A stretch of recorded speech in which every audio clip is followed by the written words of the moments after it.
Hello. So I've been kind of busy lately, mostly with Fountain of Comfort type stuff, um, because I am of the opinion that each one of us should do something worthwhile and get involved in what we can get involved in. And I think Fountain of Comfort is a good vehicle for that. Link to donate in the description. Um, I haven't been doing too much TLC stuff, and but I did jump on a stream recently, and we started talking about things, and then Paul Vanderklay took the clip of uh, some of the stuff that we were talking about and put it on his channel with this video, which I haven't had a chance to actually watch. And Dr. Vervaeke commented that he was hoping there would be dialogue and exposition of this discussion.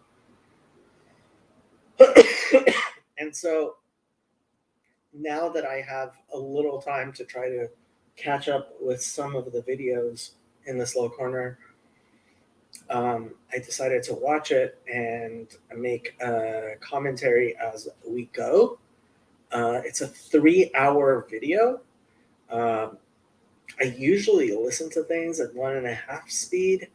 We're going to have to see how. I mean, a lot of the clips that Paul Vanderklay put in, they were talking about stuff that I've heard these guys talk about before. I'm a big fan of Vervaeke, although obviously I have disagreements with a lot of the things that he thinks are fundamental. I am a big fan of Ian McGilchrist. I read The Master and His Emissary, and I was very impressed with the The content, although I have to say, I think he could have presented it much better than he did. But one thing that was for me absolutely shocking was that in the conclusion, in the concluding paragraphs, chapters of the Master and his emissary, he basically completely predicted why our response to COVID was a bit deranged.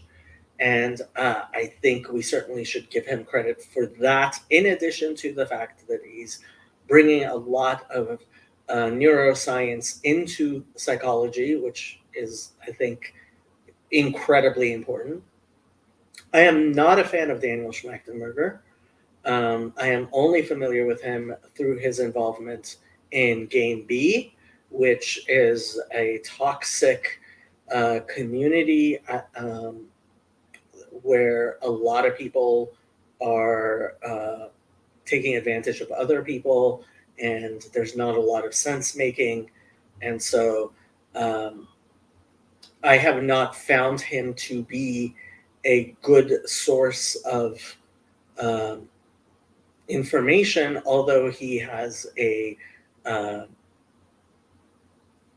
um, he has. I'll answer you in a second, Dan.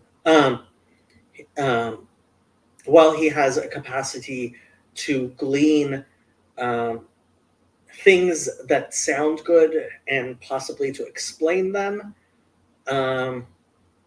generally I don't find him to be a good synthesizer of information. Now, in the presence of Ian McGilchrist and John Vervaeke, I think he may have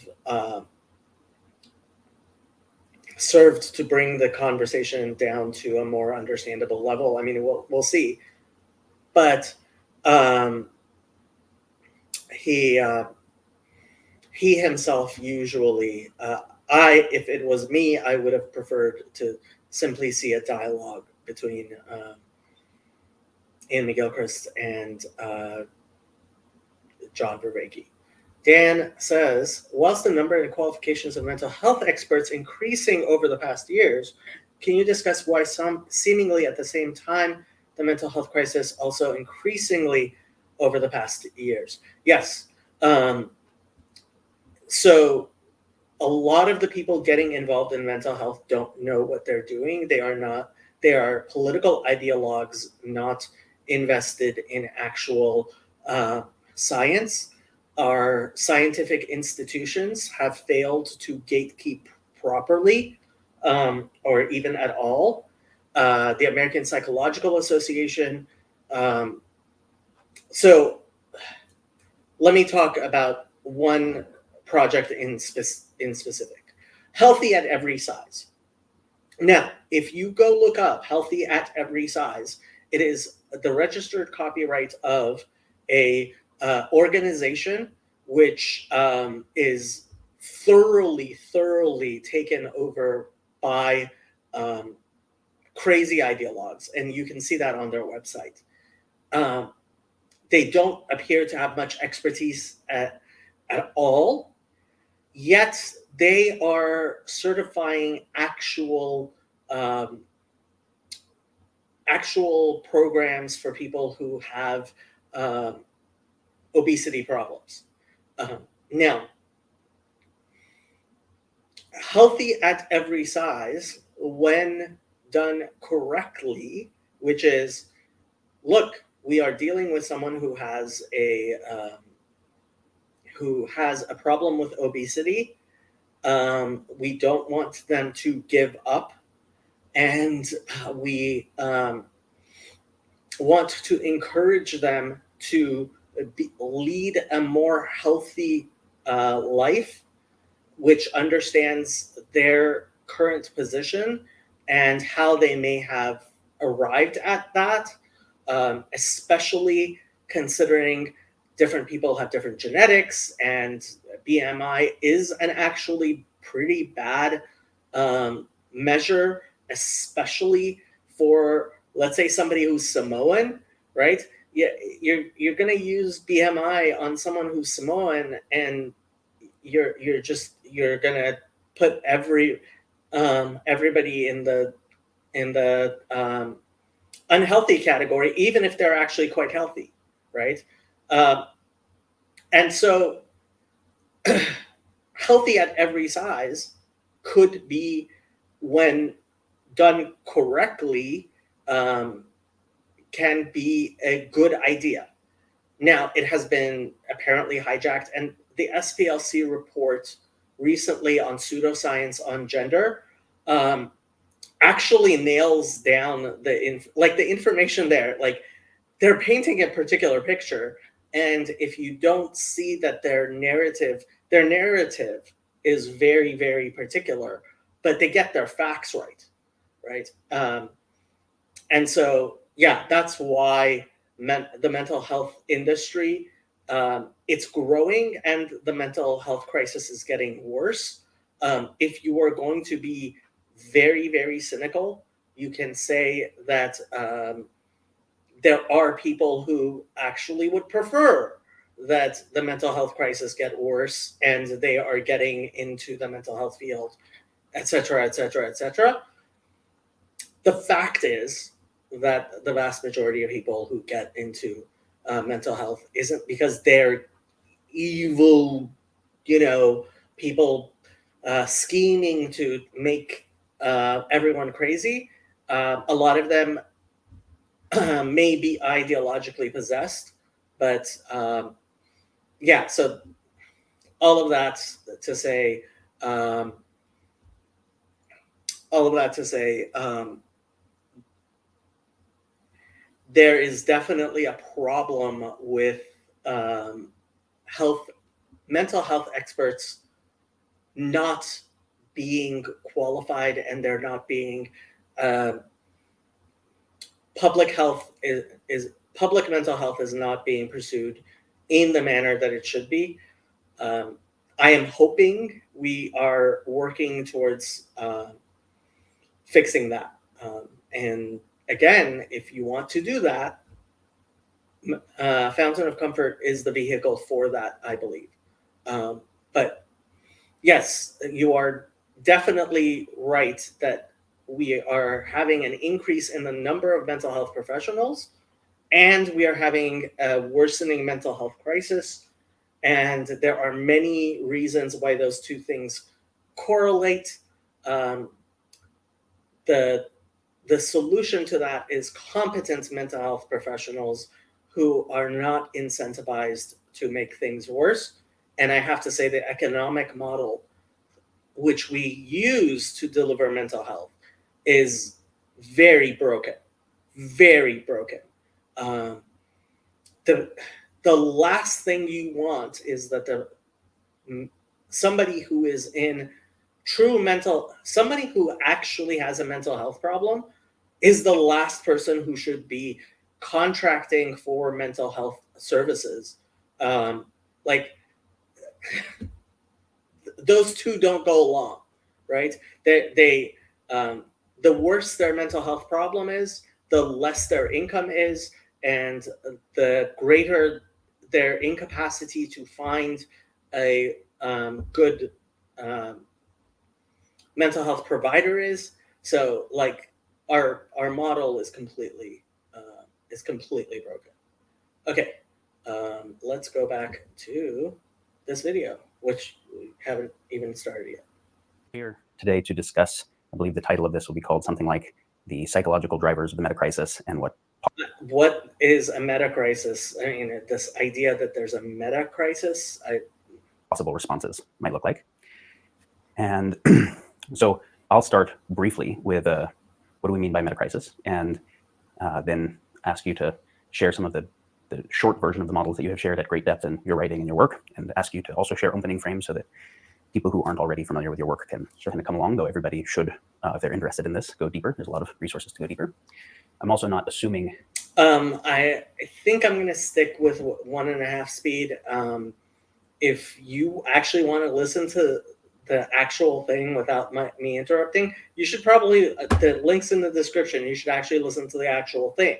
This is me interrupting. Since we all just know each other a tiny bit, enough to have a sense of shared interest, but not enough that we've already done this. This is extemporaneous, Yes. which is part of what makes it very interesting to me. So I'm not assuming that either of you share the exact same assessment of the metacrisis. That's not implicit in you being here, but I know from our conversations, you both share a sense that the state of the world has problems and impending risks that are serious, that are not automatically resolving themselves, that are novel in history. So we can just... So let's get one thing clear. The fact that your car continues to function is not reason to not change the oil, not check the belts, not put gas into your car, right? If you don't realize that the state of our society as it exists is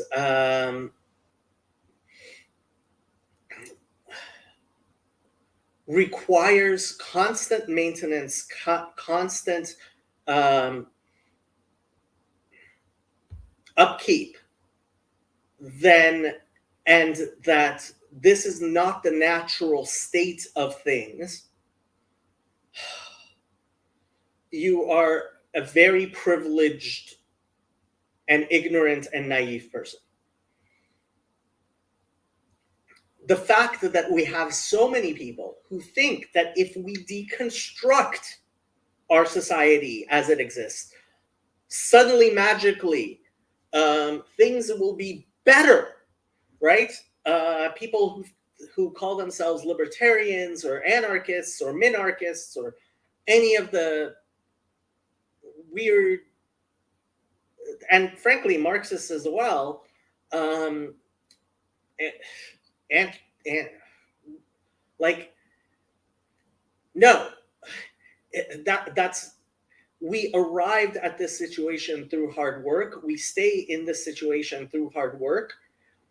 And this delicate machine, which is our civilization, and it is delicate to some extent. It's not going to fall overnight, but it can fall. There are other places in the world where we don't have, you can do A/B testing. You can see comparisons with other places that have other things, right? And look, if you have a better idea than how we run things, there's a reason we have 50 states. There's a reason why there are several Western countries. A homogenous singular government is a terrible idea that no intelligent human being should be looking forward to. Certainly not, I mean, if you have some theological idea of like the kingdom of God, that's different. Frankly, my theological idea of the kingdom of God isn't that, but one world government is a bad idea. And anyone who knows anything about Markov, am I thinking of the correct Markov? Risk Frontiers. Who was the guy who got the Nobel Prize for Risk Frontiers?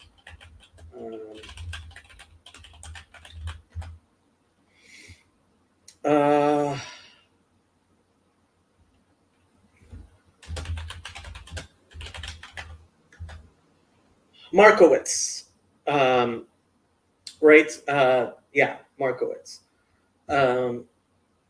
Diversification, etc., etc., etc. Right? So, yeah, we don't need to be facing an existential like threat in order to recognize that our system can fall apart. Unfortunately, hello, Jason. I believe you're new here. unfortunately, there does appear to be a lot of people who think that we need an external crisis in order to make the really good things that we have here no longer be as good as they are. These are people who have not lived outside the United States, well, certainly people who have not lived in third world countries like I have. Say the challenging state of the world, what in the nature of human mind, in the nature of human conditioning experience, we might even find that the term psychology or cognitive drivers are insufficient, which is fine, has brought us here, and what might a different relationship to human mind, psychology, cognition look like that might allow a more viable, better future. And let me again say, I think this is one part of the problem. You need multiple system failures to achieve the failures that we have now. Look at what's going on at Harvard. Look at how broken Harvard is. Look at how broken the New York Times is. Our society needs our institutions.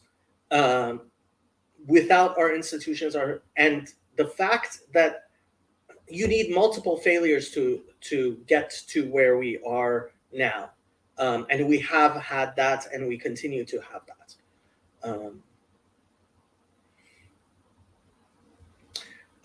Jason says, I attended the University of Chicago for graduate school. It's a very good school. And one thing that they tried to hammer home to me was to hate myself as a white male.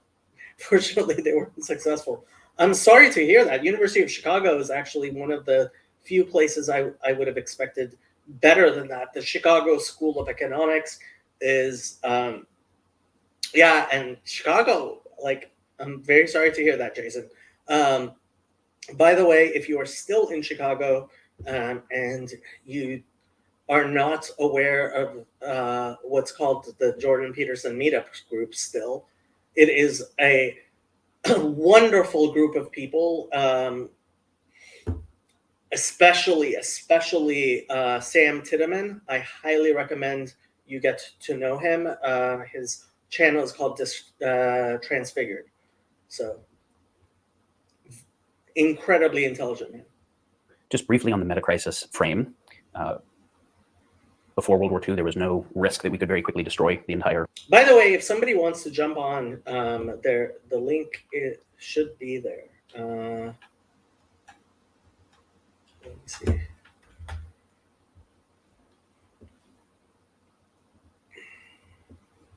Habitability of human civilization that was brought into being with very powerful technology, nuclear weapons. And for the first time ever, we had the ability to make a series of bad decisions and radically change the possibility space of the world. Before the Industrial Revolution, we didn't really have the capability of destroying the biosphere at scale. That's not as fast. That takes a few hundred years. But we're at the place where the planetary boundaries in terms of species extinction, in terms of chemical pollution, in terms of many planetary boundaries are being crossed. Yes, I believe the universities went wrong when they stopped being extensions of the church.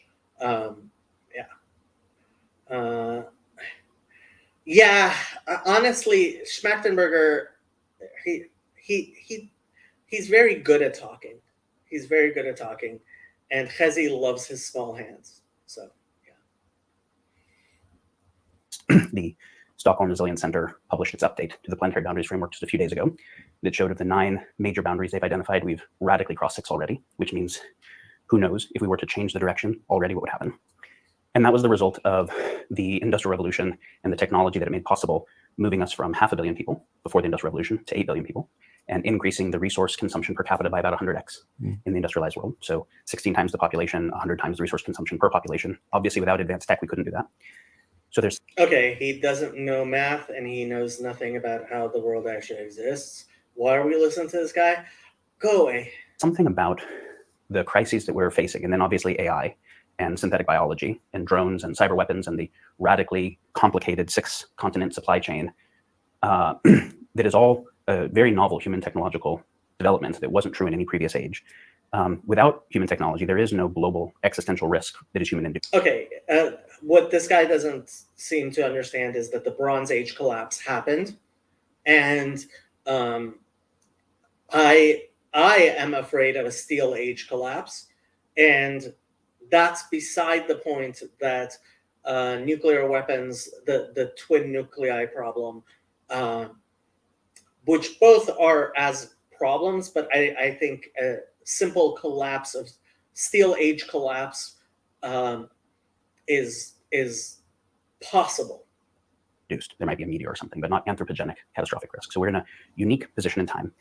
The polycrisis is a frame that a lot of people have heard that says rather than just focus on climate change or just coral or just species extinction or just nuclear, we have to focus on all these issues. And we have to recognize that they can interaffect each other, that one of these issues getting worse can cascade into other ones, and that sometimes the solution to one can make other ones worse. So we've got to, the answer in World War II to how do we not have nuclear war was mutually assured destruction and the Bretton Woods global financial system and a whole bunch of like the whole post-war order, which did mean we didn't have nuclear war between superpowers. But it was also part of what led to the 6-continent supply chain and exponential growth connected to a linear materials economy that have pushed us to the planetary boundaries. Mm-hmm. And so we can see solutions to some problems can end up leading to other ones. The metacrisis frame, the slight distinction from that terminology from the polycrisis, is that we're not just looking at the mini crises and how they can cascade, but that there are underlying dynamics that give rise to them. Obviously, humans are animals. We're part of nature. We're also pretty obviously unique. Okay, so by metacrisis, he means the problem is we don't have God in our lives, and he's right. When you fly into London or into New York or whatever, and you look at the world, you see the Anthropocene in a way that, the next most environment modifying. See, this is the thing. All three of these people are atheists who don't want to use the words that our society has always used to say, hey, what is the base of reality? What is the most important thing, right, which keeps together society? And there's only one useful word for that. It's God. So call it metacrisis, right? But whichever level of analysis you go into, you need to go up a level of analysis, right? That's why God is infinitely ineffable, right? That's why we use the word God, right? So why I point people to John Vervaeke is so that they start realizing that the minimum, the bare minimum that an intelligent person can have of theology is a theology of an Arenic God who is not agentic. And okay, I mean, I disagree with you. I believe in an agentic God, and I really do believe in an agentic God. But if you're not willing to even understand that there is an Arenic God, then you're not going to be able to talk about anything, right? So I don't believe in a God you can see through a microscope or telescope. I believe in a God whose existence is necessary for you to look through a microscope or telescope. This is what Richard Dawkins is getting to, is recognizing that, being scientific requires a faith in an objective world which actually has rhyme and reason to it. If there's no rhyme or reason, there are no rules to how the world operates. If there is no God, if it's all chaos, then there's no point in science. William, Dan, the academic leaders were the only possible ethics leaders. They invented it. The norm was help your friends and harm your enemies. Peloponnesian War, I'm not sure what you're saying, William. Fine creatures or things like beavers. This is obviously a radically different scale of environment modification. And so there's something about human technology that arises from something about human mind, both our capacity to create it and then also how we utilize it. So some people look at the origin of the metacrisis starting with stone tools. Some look at it starting with the agricultural revolution and the plow, or the industrial revolution, or various places. I think they're all interesting. But if we simply say... Okay, what he can't say, which is the simple framing for this, is there is a God and we have sinned against him. And we sin against him, right? in how we steward his creation. We have a bunch of risks to civilization's ability to continue well, that are real, worth considering, and different than they were historically. If you sin against God, he will destroy you. Can't really, It's also worth stating that most early civilizations don't still exist. There is no more Egyptian or Ottoman or Byzantine or Mayan Empire, and the collapse of those civilizations has been academically right. There are nations who have sinned against God and been destroyed.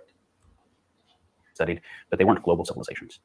So there is some precedent that civilizations have a life cycle. We have the first 6-continent global civilization, meaning the tech that is recording this can't be made in any country in the world. The internet that is broadcasting this to people requires this global civilization to produce. Milton Friedman's pencil.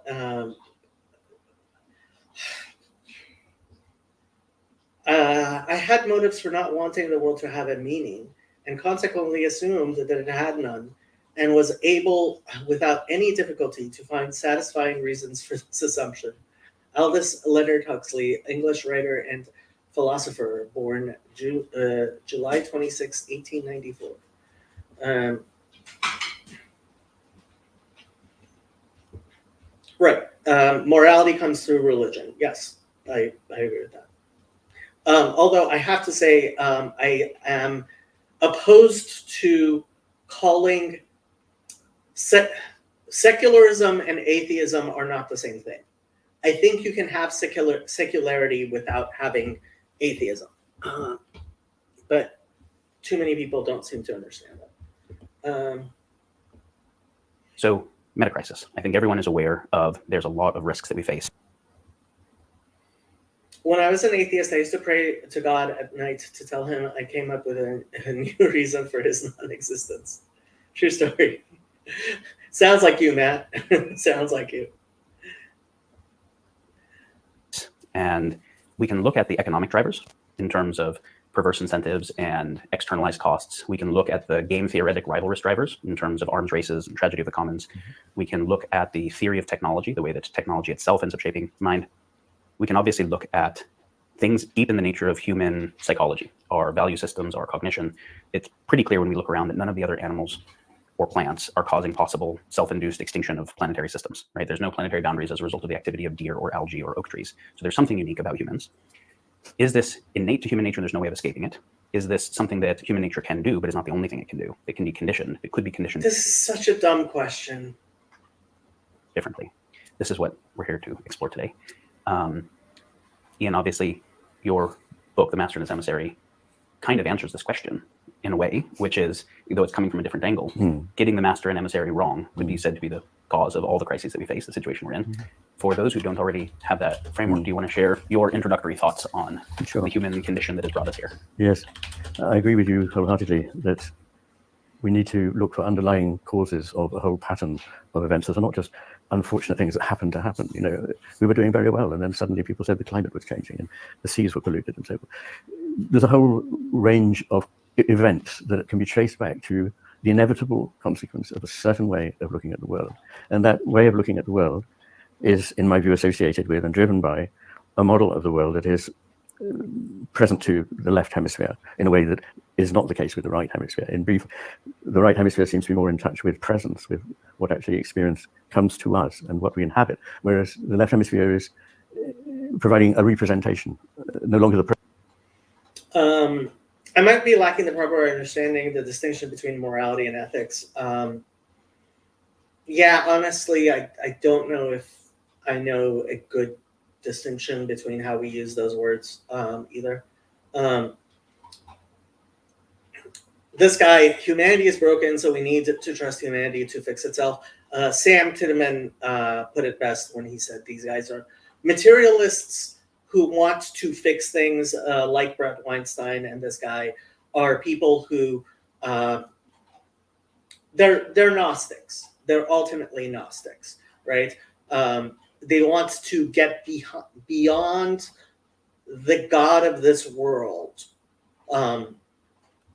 It's completely theologically incoherent, but that's what happens when you reject theology is you end up with a bad like a self-created theology that inevitably will be worse than any of the theologies that you can adapt from everything else. It's all about the niche switching. Not exactly sure what you mean by that.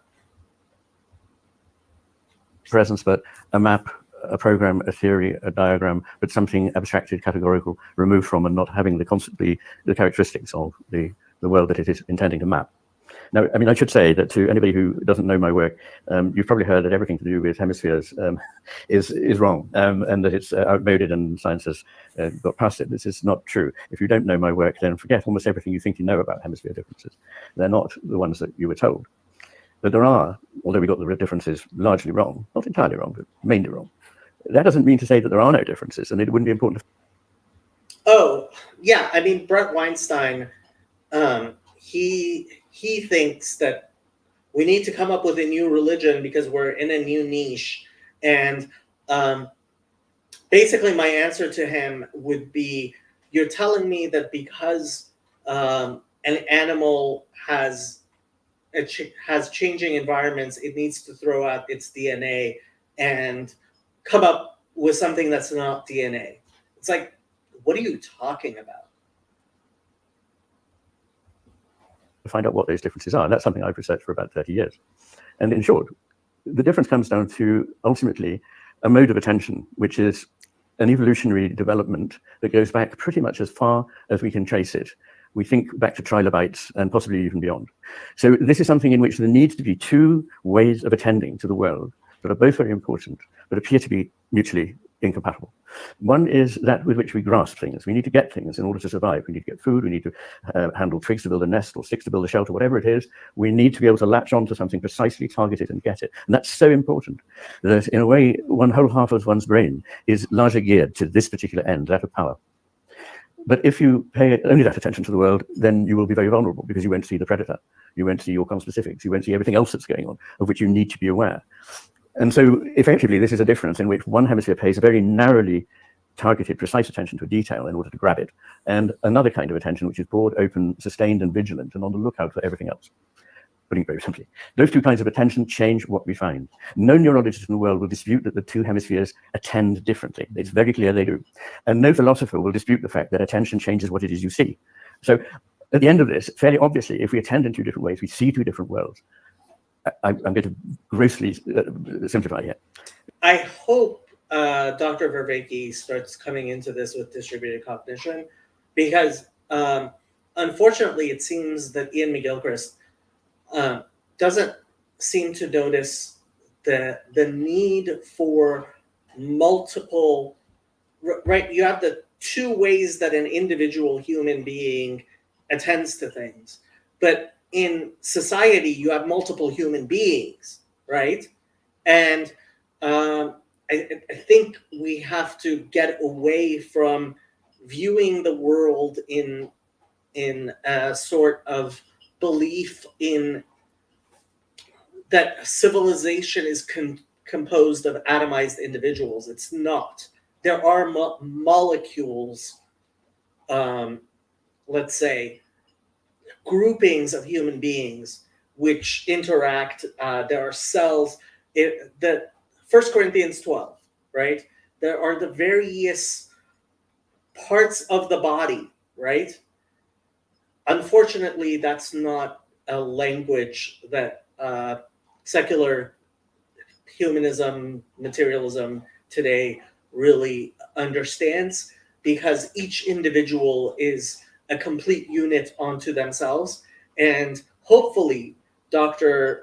Vervaeke will point out that that's just plain false. No individual human being actually can think with, there is not enough computing capacity within your skull. There is not enough computing capacity within your skin, much less within your skull, to run simply your own body. But effectively in one, that of the left hemisphere, the world is made up of little bits that attract attention. And they're things that we're already targeted on because we know we want them. They're isolated, they're decontextualized, they belong to categories, they're abstract. So yes, leftists, part of the reason why we need the left is the left thinks in communitarian. Like, right? So this is the thing. He hasn't, I don't know that he has extrapolated from, oh, our brain has two hemispheres. Our politics have necessarily has two parties, right?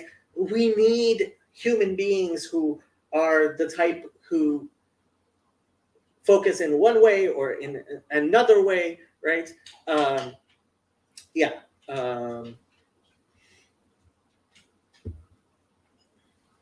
I think I am probably going to have to stop paying attention to the comments because people are having very good discussions.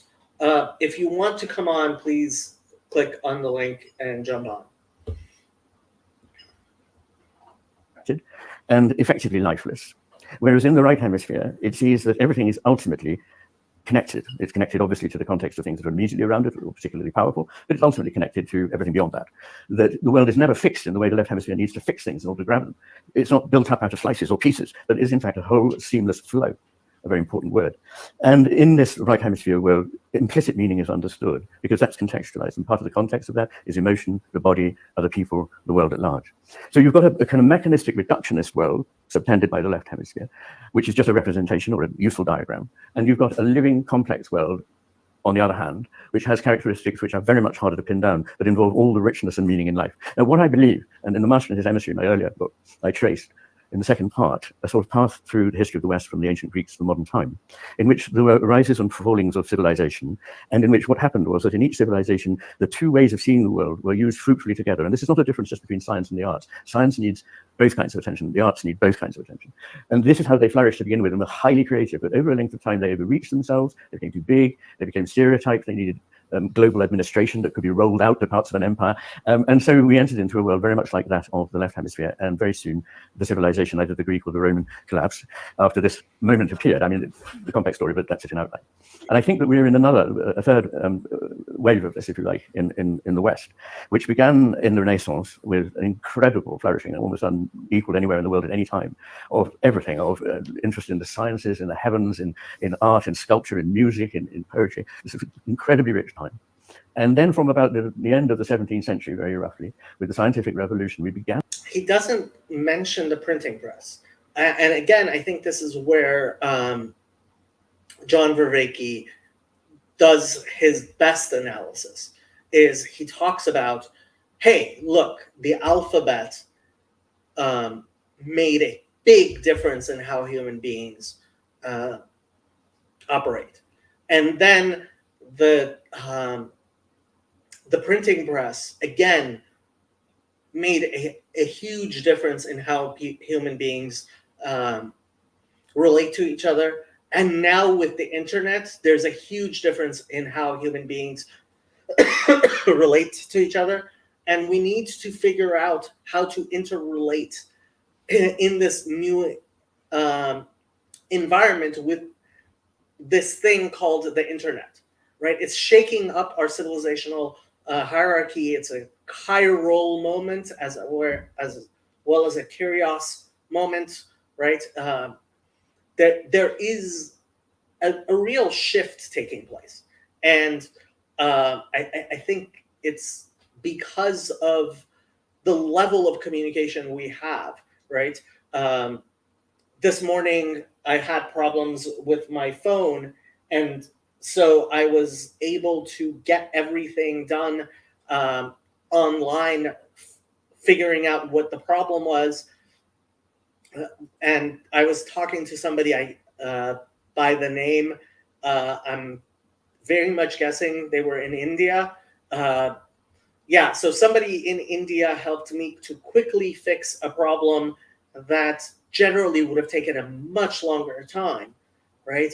And then you get into just the fact that, for example, okay, so I had a problem with the SIM card of my phone, right? And I start communicating with this person in India from my carrier, and he tells me to take the SIM card out. Now, I didn't know how to take the SIM card out. I went and found a YouTube video which showed me how to take the SIM card out, right? That's not something that, I mean, if I had asked that guy, like, does he actually know? I looked up my particular phone, and somebody was, and they showed me exactly where on the phone, which hole, right? With how, what you do, right? So this is revolutionary. That what I did this morning is absolutely revolutionary, right? My cell phone wasn't working. I get in touch with somebody in India who walks me through fixing it, and at the same time I'm using YouTube to show me how to actually fix things, right? Just imagine what it would have taken for my phone to be repaired years ago, right? And to believe that we could understand everything in terms of mechanisms. And this was a useful way to think. And indeed, let me be the first to say that we have benefited from it in many ways. We have developments that very few of us would wish to be without as a result of it, but unfortunately led to a philosophical error. And it's not just, as it were, a philosophical error in an abstract way. It's one that runs deep to the nature of how we experience the world. That is, we believe that the world is made up of parts, and that we find reality by going down and down and down until we've got bits that are almost identical to one another. Whereas in fact, almost the opposite is true, that everything happens out of the coming together into complex wholes. Now, when I say coming together, I'm suggesting that we do actually temporarily start from, or temporarily from parts, but we don't. In our minds, in our left hemispheres, we start from parts, but in reality, things are whole. And what we call parts are wholes at another level, and they can't be understood only by the parts. This is a theory which is sometimes called a Gestalt theory, because the Germans have this word Gestalt, which we don't have an exact equivalent of, which means a whole, which cannot be accounted for by the sum of the pieces of the parts. And we've lost that insight. And I think that what has happened is that a combination of factors, and it's not exhaustive, but the rise of capitalism, the development of empires, both geographical empires and commercial empires, thinking in terms of global generalizations, have led us away from the reality, which is always unique, implicit. And I have to say, that word capitalism, it's not a very useful word, because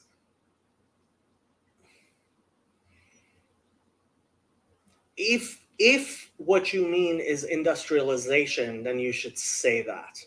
If what you mean is global economies, you should say that. If what you mean is an end to feudalism and serfdom, you should say that, because the word capitalism, it's not useful, partially because it was created by really, I mean, I think capitalism is from Marx and Engels. Das Kapital. I don't know if somebody before them used it, but it's used by Marxists to describe an economy they don't like, which is every economy that has ever existed. I don't know of a functioning economy that cannot sometimes be described as capitalist. Wrapped up with value, not just being sort of facts on their own, which is not to say, by the way, that I don't have any truck myself with the idea that we all just make it all up to suit ourselves. No, that's not the case. But nonetheless, our reality is something we experience as a relationship between us observing and whatever it is that is observed. And this goes both ways. We are affected by it, and we affect what we see. We literally change what there is there to see. Now, that vision is quite different from the one we have, that if only we can master more and more using left hemisphere kinds of mechanism, we will achieve power, and power will make us happy. But the roots of happiness are very other than that. I'm sure we'll come on to that. But effectively, we think we've accounted for everything when we think in terms of matter, but much more important are values, a sense of purpose, and as far as I'm concerned, a sense of the sacred. So that's really. So values, a sense of the sacred. Again, the question becomes, why is this a psychology, right? This is the psychological drivers of the Metacrisis.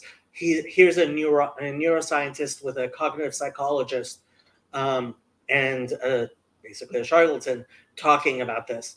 And this is my psychology channel. Why are we talking about psychology as opposed to theology, right? And I'm pretty sure people have heard biology is chemistry, chemistry is physics, physics is math, math is philosophy, and then where you go from there is you may or may not include. I generally go philosophy is theology, theology is psychology, psychology is neurology, neurology is biology, right? And it goes round and round. Why? And some people will not include theology in there because theology is the queen of the sciences. And I think to some extent, theology has to be the queen of the sciences. And part of the problem here is you can be a biologist, you can be a chemist, you can be a psychologist, you can be a physicist, you can be a mathematician, you can be a philosopher. But all of that has to come out of your theology. Without theology, you can have nothing, right? And so there is the role of, and it's hard to know whether to say that theology is the foundation upon which everything else is built, or theology is the, the rabbis use this analogy of mountains hanging by strings, by threads, right? Theology may be that thread by which the mountain hangs from the heavens, right? And an improper orientation towards theology is disastrous. Allowing your theology to be corrupted by those things that should be underneath it, right, is very problematic. Like, proper orientation towards theology is a huge problem. And these are three people who don't have a proper orientation towards theology. Yeah, I have to wonder how John Vervaeke is going to interact with this. One thing I have to say, though, is you cannot start with an X that is not an X. And John Vervaeke wants a religion that's not a religion. You cannot start with an X that is not an X. You have to start with an X that X equals X. You have to start with identity. X has to be X, right?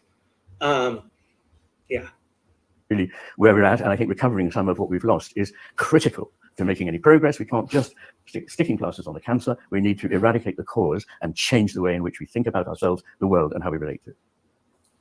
Before we move to John's opening comments, for those who aren't familiar, would you explain why you use the term master and emissary? Okay, this is a kind of a fable in which there is a wise spiritual master who looks after a small community so well that it flourishes and grows. After a while, he realizes he can't look after all the business of the community himself, not just because there's now too much of it, which is part of it, but also because if he's to maintain his overall vision and to see the whole, he mustn't get distracted by detailed bureaucratic concerns. So he appoints his brightest and best to be his emissary and go about and do the administrative stuff, a high-level assistant. And unfortunately, that assistant is hubristic, knowing much less than the master. He thinks he knows it all. And he thinks, in fact, of course, he is the real master. And because of his lack of knowledge of what it is he doesn't know, he, the master, and the civilization fall into ruins. And that obviously is an allegory which could be applied, I believe can be directly applied to the idea of the relationship between these hemispheres, because one of them actually sees much more, is wiser. I would say it applies to theology and the rest of the sciences. And I'm not just using figures of speech. We know, and in the book I demonstrate how we know, that the right hemisphere is not just more emotionally and socially intelligent, which many people might assume is the case, but also more cognitively intelligent. So that where we have some evidence about what has happened to somebody's IQ. We have measurements before and after, say, a stroke. Where there has been a significant drop in IQ, the insult is almost always in the right hemisphere. So it's very important that the right hemisphere should remain the position of the master. And as long as the hemisphere follows the direction of the master that achieves more, it's very helpful and useful. It's a good servant, but a very poor master.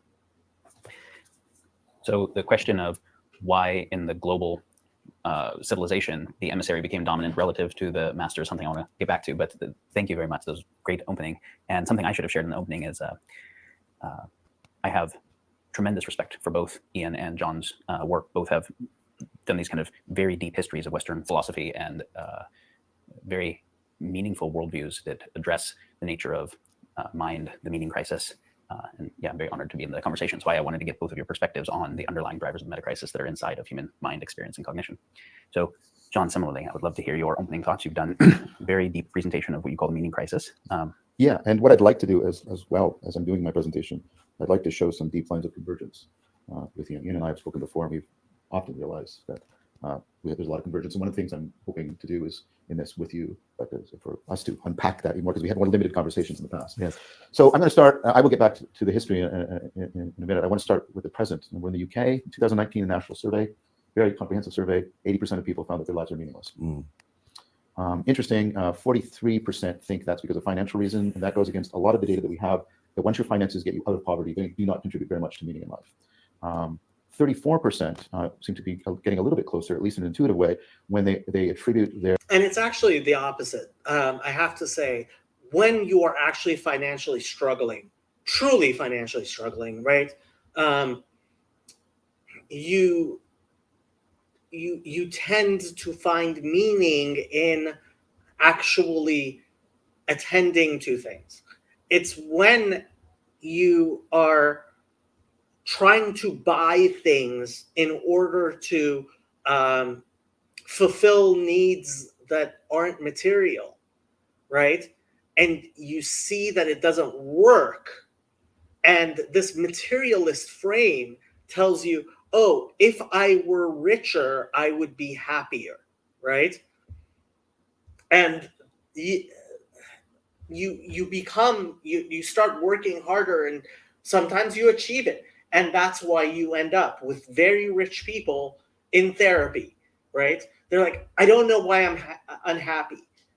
I have everything, right? I can buy everything. Why am I unhappy, right? And that it fall into anxiety, depression, etc., etc., etc., right? It's not the material. Their lack of meaning to anxiety. And let's just be very careful about this. Anxiety isn't the same thing as fear. Fear, you have a definite object, something the left hemisphere would very much, oh, there's the definitive thing. I can point my attention to it and focus on it hard. Anxiety tends to be more atmospheric. It is generally associated with the right hemisphere. And so what you've got with anxiety is you've got a nebulous sense of disconnection. And this brings with it a sense of concern, arousal, stress. And of course, horror is exactly the aesthetic when you feel like you're losing a grip on reality. So anxiety is on the same arc as horror. Most of our horror movies are not actually horror movies. They're just startle movies where something jumps out at you and scares you. But genuine horror movies, they give you a sense of what I'm talking about. No, anxiety is low-grade horror in that sense. So people are drifting along. And then what we can ask is, does that have significant consequences? And we know from the extensive literature on meaning in life, not meaning of life, which I'll make a distinction in a few minutes, meaning in life, or a related psychological literature, especially the work of Kelly Allen, the sense of belonging. If you don't have meaning in life, if you don't have the sense of belonging, you're in serious trouble. You're in serious trouble. I would say if you don't have a narrative, right? And that's why therapy works, right? You integrate things into a narrative. That's why talking to other people and coming up with a shared story. Where is my place in life? What am I doing here, right? Having a story which explains this is where I came from, this is where I'm going. Having an orientation in life, right? Psychologically, physiologically, socially, probably predictively, your overall health, probably your social economic status. It's predictive of lots of stuff going bad. Of course, it's ultimately predictive of anxiety and depression, which, by the way, are flip sides of the same overall disorientation, disconnection problem. It's predictive, of course, of suicide, right? Although Tatiana Schnell has found evidence that people don't have to go through clinical depression. Contrary to what we think, they can just experience meaninglessness and go right to suicide without going through clinical depression. So just on its own, it's predictive too. So 80% of the population has the state that we have pretty comprehensive evidence is very deleterious to their health. And then you have a lot of sort of cultural sense that this is. See, that's his orientation. It's deleterious to their health, right? Whereas a more theological way of putting it is their soul is in danger, right? They're going to hell, right? But they can't use these measures. Like, so what does it matter if I'm not healthy, right? What does it matter if I'm killing myself by eating foods that aren't healthy, or smoking, or taking lots of drugs, or whatever? What does my health matter if there's no mattering, right? And so what he can't, so he's like, it's deleterious to their health. Look, they're going to hell. That's the problem. But he can't put it in that theological frame. It's happening. So the book I did with Christopher Mastropietro and Philip Miskovic on zombies, why did zombies become so prevalent? And the idea is zombies are a mythgram that has arisen to sort of express, not necessarily articulate or explain, but express meaning crisis. We'll think about them, right? They lead, by definition, meaningless lives. They've lost intelligibility. They can't speak. They move in collectivities, but they form no communities. They drift aimlessly. Unlike other monsters, they don't have any supernatural connection. They're just us decayed, right? And perpetually decayed. They're a perversion of the Christian myth of resurrection, because they do not come back to the fuller life. They come back to the lesser life. And then they got linked to another Christian myth, the apocalypse, which is supposed to be the renewal of the world. But instead, it's the ongoing endless decadence of the world. So the zombie mythology is a cultural expression of this. And you can also see all kinds of symptoms. Of course, we have the mental health issues. Death of despair in the United States and the UK are becoming serious problems. Related phenomena, the UK has set up this Orwellian thing called the Ministry of Loneliness, which is like, because the number of close friends we've been having has gone down. And Eberstadt has shown in her book How the West Really Lost God is this also has what you might call philosophical, even spiritual content. How the West has lost God. He's getting there. He's getting there. Consequences, because there's a direct correlation between how much people live atomically and alone and how secular the society has become, and how sort of shallow people's ontology is. I'm not sure about her causal picture, but the correlation is just undeniable. So this is having huge effects. You get it in the virtual exodus. People want to live in the virtual world rather than the real world. They express this as an explicit thing. And I think we can get a bit of insight into what's going on, what's missing in the meaning crisis. What are they finding there that they're not finding here? But let me just finish a couple more symptoms.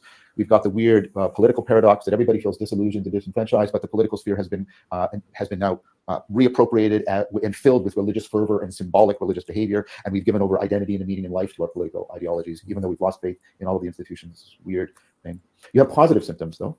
You have the mindfulness revolution. People are seeking fundamental transformation in attention, awareness. You have the rise of ancient wisdom philosophies. There are more Stoics now alive than were ever alive in the Roman Empire, right? And of course, you have the ongoing thing, basically from Schopenhauer on, of the increasing investigations into Asiatic philosophies, in which philosophy and spirituality, knowledge and wisdom were not separated. And so that whole symptomology. Let's go back to the video game. Well, what are they getting in a video game that they're obviously lacking in the real world? Well, what they have is they have a narrative structure. There's a narrative structure that tells them what the story is and what part they play in it, and orients them towards a purpose. So purpose. They have a nomological structure. What do I mean by that? They have a sense of, there's a set of rules, laws and rules that make sense of that world, so they understand how that world works. This is intelligibility or coherence. Second, purpose, coherence. Third, what else is going on in it? Well, they have a normative structure. They know how to self-transcend. They can level up. There's a way in which self-transcendence is available to them.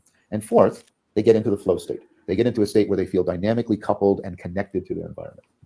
So what do we have? These are the four factors of meaning in life. These are the things that you have when you have meaning in life.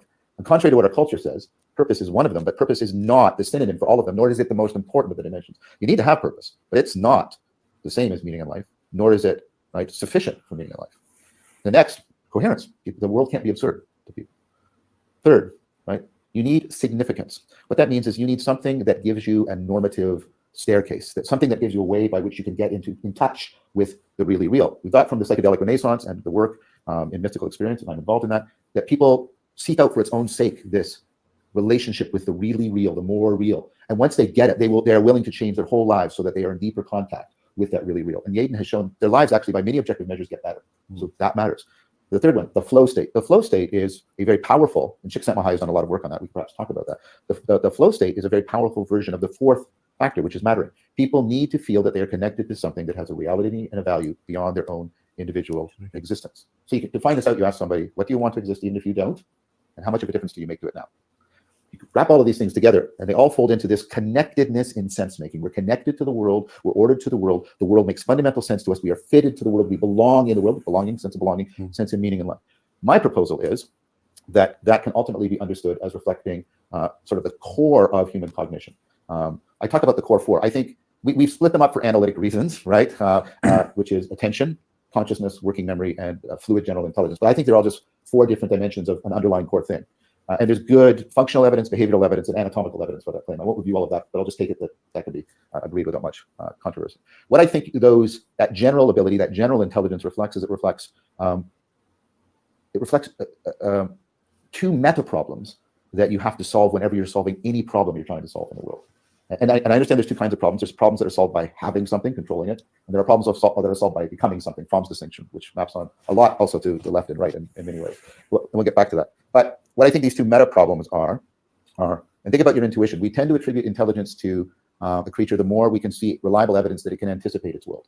Because of course, now to prevention, right? The more you can anticipate the world, the more powerful your causal intervention. If I can avoid the tiger, that's way less costly than fighting the tiger. Just to put, right? And so the thing is, as you push out sort of the light cone of your anticipation of the world, what you get is you get an explosion of the amount of information, all the possible alternative pathways to get into your goal. This just explodes in possibility. I'm not saying anything because what he's saying is incredibly important, and I'm just sitting here and agreeing. I'm going to take a very limited case. Here's my initial state. I'm starting a game of chess. I'm trying to get to the end. All the number of alternative pathways outnumbers the number of atomic particles in the universe. And this is one of the core problems, going back to Newell and Simon, that is at the heart of the AGI project, right? And so this is what you can't do. You can't check all that information. Like, think about all the things I could pay attention to. It's overwhelming. Think about all the things I could remember. Think about all the different combinations of sequences of sounds and movements and judgments. And yet, what we're all doing is this is onboarding into this low corner. I'm hoping most people in this low corner already know all this stuff. Zeroing in on it right now. And what that means is it's not that you check everything. You can't. That would take the rest of life. Somehow, and this is really important, you ignore most of what's relevant. Sorry, you ignore most of what's irrelevant. You ignore it, and you zero in on what's relevant. Now that's not cold calculation. And this is where this is a matter of care. We're different from AGI. Still, for how long is something we could potentially come? We care about the information we're processing. Computers don't. We care about whether or not it's true. Computers don't, right? So it's not just that relevance is not just. It's not just a calculation. It's a matter of caring. It's a matter of commitment. Because whenever I'm doing this, I'm taking a chance. I have to commit to this, because when I'm paying attention to Ian, I'm not paying attention to what's behind me. There's a cost. There's always a cost. So there's existential risk whenever I do it. So there's caring, committed, connectedness. And notice relevance is a connecting relation. It's like biological fittedness, right? Relevance isn't in the object. It isn't in the subject. Relevance is that which binds the subjective and the objective together. I call it transjective, right? And for the name for all of that I use is religio. The sense of binding that carries with it a sense of profound. He doesn't want to say religion. Meaning. And I put it to you that when people have access to profound meaning in all of these dimensions, they get a sense of the sacred, an inexhaustible fount of intelligibility that is not just an intellectual affair, but this connected living affair. But here's the problem. The very processes that make you intelligently adaptive make you perpetually prone to self-deception. This is my reinterpretation of the first noble truth, right? Because the very process that gets me to be adapted by focusing in and binding myself, and I mean this seriously, this is normative for me. I'm bound. This is what I should do. I should be paying attention to Ian. It means I'm ignoring so much. And very often what we ignore can turn out to be the relevant information that we actually need to solve whatever problems we're facing. So we are perpetually prone to self-deception. And I want to talk just a little bit about this is at multiple levels. But what that means is... Vervaeke calls himself Neoplatonic explicitly. And this is a trade-off relationship. Whenever you try and solve one way in which you're being deceived, you open yourself up to an alternative way in which you can be. Right. So I should pay attention to it. No. But, and then I'll lose right. I'm always in a trade-off between what should I foreground, what should I background, right? And so it's this very complex process. It's very complex. It's very dynamic. It's co-created by the world and me, and also me and other people. Very complex, very dynamic, very adaptive, very prone to self-deceptive, self-destructive behavior, both individually and collectively. So cultures across the world have had to deal with this really tricky problem. How do we ameliorate the self-deception without undermining the adaptive connectedness? Because we can't just shut it off. And we have all these trade-offs. We can't just pursue simple panaceas that will just do this. So we have to get this complex, I call it an ecology of practices, practices that intervene in our cognition, our attention, our awareness in multiple places, checks and balances, very like think about the Eightfold Path of Buddhism. It's this complex set of practices, and they're represented by a spoke wheel because they all interconnect and they're all self-organizing. And when you do that, you need to set that within a community that homes you, because you need people who have been practicing it, because this is not a matter just of theory, this is a matter of transformation. And they need to be able to guide you along the way. And then that community has to be set in a worldview that legitimates it. So another way of understanding the meaning crisis is that unlike most cultures, we don't know where to go to cultivate wisdom. We don't know where to go to ameliorate that self-destructive behavior foolishness. We don't know where to go to enhance the connectedness, the religio, so it gets us into deep connection. And we used to have a worldview that gave us both of that. This is how you connect deeper, and this is how you overcome your fallenness, if I'll use the metaphor, and that was the sacred. The sacred canopy, the religious frameworks were the places that gave us worldviews, traditions, and ecologies of practices for addressing this. And because of the Protestant Reformation, the scientific revolution. Actually, I would even start it in medieval nominalism. Yes, I agree. Thank you. And a lot of things. And then this has just been put on methamphetamine, basically, since the advent of some of the hyper technologies. We are in a position where we don't have a sacred canopy. We don't have I ask my students, where do you go for information? They have their phones. Where do you go for science? They're sort of hesitant, postmodern concern. But I guess I go to science for knowledge, right? That's originally what the word scientia actually just meant, was knowledge. Then I ask them where they go for wisdom, and they don't have an answer. And they know that without wisdom, meaning in life is tremendously at risk. There are so many things in that I would love to respond to, but I mean, perhaps Andrew, you would like to talk. Yeah, I mean, I think we get to play with relevance realization in real time. Because I would like to go into zombies and video games and all kinds of things, but feeling into the highest useful, the question that's on my mind, I'd like to hear what's on yours is, so thank you. And both having shared kind of opening frames, two top questions for both of you is etiology. So how did we get here? How did we get to ubiquitous meaninglessness and nowhere to go for wisdom? How did we get to the master and the emissary backwards culturally? And what is the relationship between this interior psychological phenomena and the objective environmental catastrophes, nuclear risk, AI risk, economic issues that we have in the world? So how did we get here? And how does the interior and the exterior relate? What are the kind of causal dynamics, both directions? I'd love to hear. Perhaps you won't mind if I don't immediately address those questions, because I think there are some more burning things that came up, and we can come to those. You've announced them, and we will come to them, I'm sure. I mean, one was reflection on what you were saying at the end, John, about... Yeah, so I thought Schmechtenberger would be a waste of time, and he apparently is. We can only attend to so much, we can only remember so much, and we will need to balance the benefits and risks of everything we do carries. As Heidegger said, every revelation of truth is the hiding of something, and I think that is really important. And what this brings to mind for me is a couple of things. One is that filtering is creative. That, if you like, filtering of light is how we get colored patterns, we get films, and so forth. Life like a dome of many-colored glass stains the white radiance of eternity, Shelley. So less is often more, and part of shaping and intelligence is knowing what to get rid of, because if you try to take too much, then it wouldn't benefit. The other thing about it is that it's not just a trade-off in the sense, well, we need a bit of this and we need a bit of that. That is kind of true, but everything contains within it, if viewed, in my mind anyway, if viewed as a whole, it has a relationship with its opposite, and it only exists because of there being an opposite. So it's like the two poles of a bar magnet. You can't have the north or the south, because they coexist and co-create. And so what one is trying to do is, rather like in the magnet or in a taut string of a musical instrument or the taut string of a bow, is to hold two things together that both need to be held. It's not just go flabbily to a point in the middle, because then the string goes slack, and you've got no power for the arrow to fly or the note to take off from the lute. So I think that's something important that we ought to bear in mind, is this relationship between a thing and its opposite. It actually also, if I may say, I was listening to your talk last night or the night before to the Concilians Conference. Yes.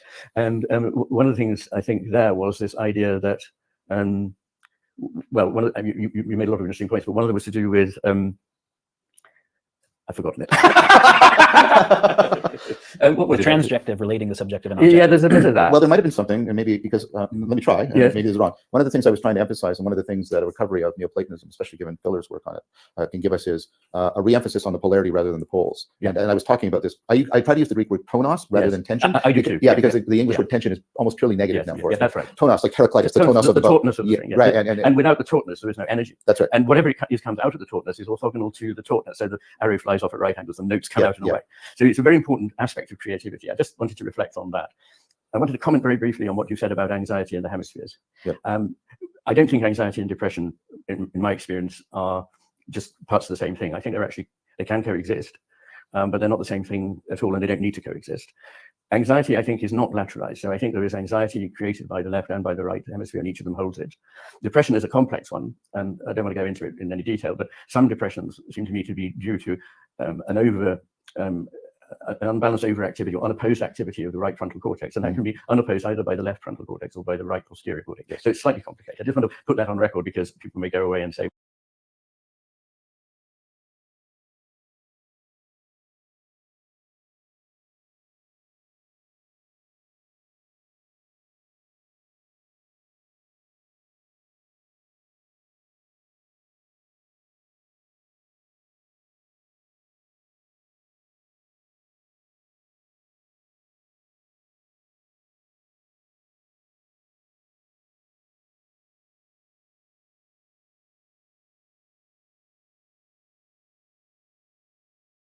Thank you. I muted myself.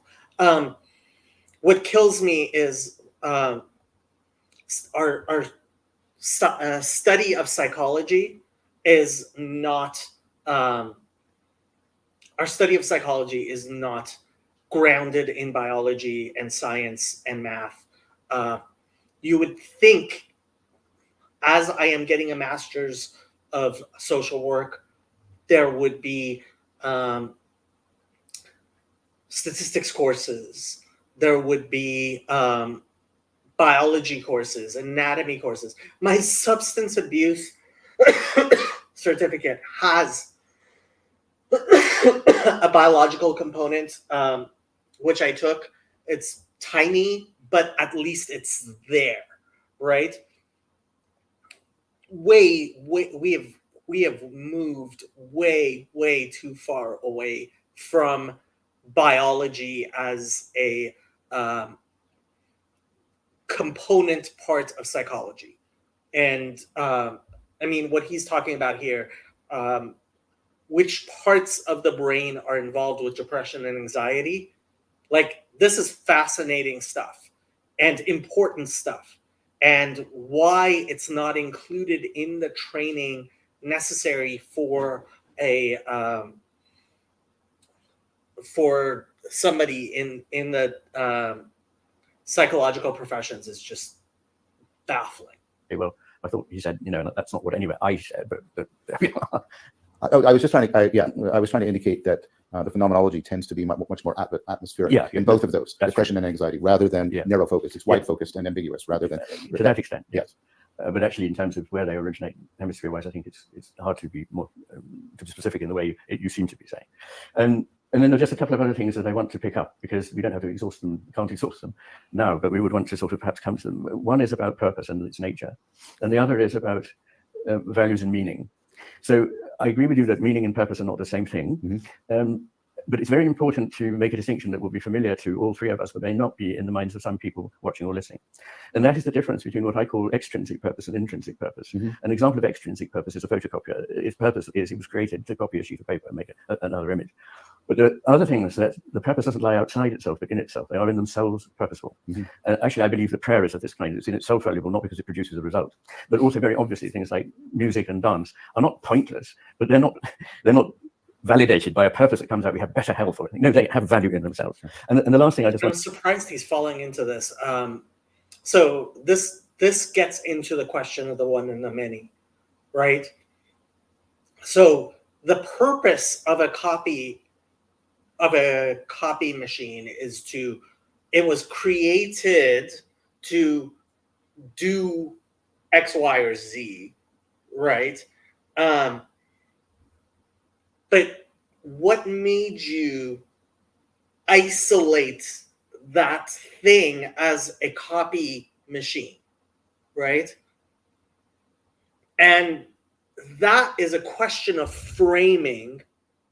And frankly, I'm wondering if Vervaeke's not going to be like, hold on here, you committed a foul by talking about intrinsic and extrinsic without explaining, well, what's the boundary between X and Y, right? What is this and what is that, right? And we assume that that's obvious, right? It's obvious when I say that's a copy machine, right?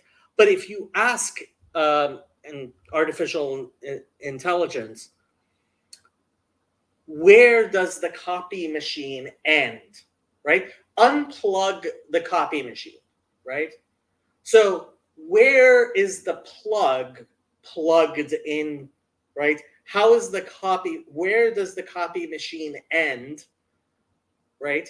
Does it end at where the cord attaches to the machine, or where the cord attaches to the wall? And which cord, right? Obviously, if you have on a network, right? And are you unplugging, how are you unplugging it from my computer, let's say, right? If I want to detach the printer, the network printer from my computer, right? How do I do that? Where are these boundaries? And that's an assumption he's making, which it's like, yeah, I'm not sure. I'm not sure when he talks about extrinsic and intrinsic. I'm not sure where he's going. So that when we're going forward, we can come back to and reference these things, is that very often people, I mean, you said that we need meaning and we need to be directed. And I believe that values are things that draw us from in front rather than push us from behind. And purpose also beckons to us from in front and draws us forward. And of course, all our models are pushed from behind because they're mechanical. But very importantly, these things exist, as it were, at the same time as our striving towards them, and actually cause us to strive towards them, not by pushing us, but by calling to us, evoking a response. And that we ought to be careful not to think that because of the frailty of the human spirit, we must find meaning in a basically meaningless cosmos. We must paint values on the walls of ourselves. I know you're not saying this. Yeah. I'm not. I just thought it would be worth clarifying. Yes. We don't have to sort of cheer ourselves up by painting pretty pictures on the walls of our hermetically sealed cell. I reject that completely, and I imagine you do too. Yeah. Indeed, we are contacting something which is real, and I actually think that those values and purpose are essential to the cosmos. They're not things we made up. So I don't want to exclude Daniel from the conversation, but I feel called to respond. Oh, please exclude Daniel from the conversation. But I want to make a place for you. I have some questions I'll follow up with, but please go ahead. I mean, that distinction you made, and this is just to provide convergence, like it's well established in the, Emma Bile talked about intrinsic and extrinsic motivation, and then the intrinsic motivation is much more predictive of creativity and insight than extrinsic. You actually need a bit. Optimal creativity is to have a mixture of the two, because you need the extrinsic when you're painting the Sistine Chapel and you're painting the blue of the sky. You just got to keep going, right? And so you need, and it also gives you corrective feedback, because if you're just intrinsic, you don't have external judges and things like that. But yes, and I think that's important, and I think that brings out an important difference. I think the things that we think are intrinsically motivating are precisely the ones that get us into that state of connectedness, religio.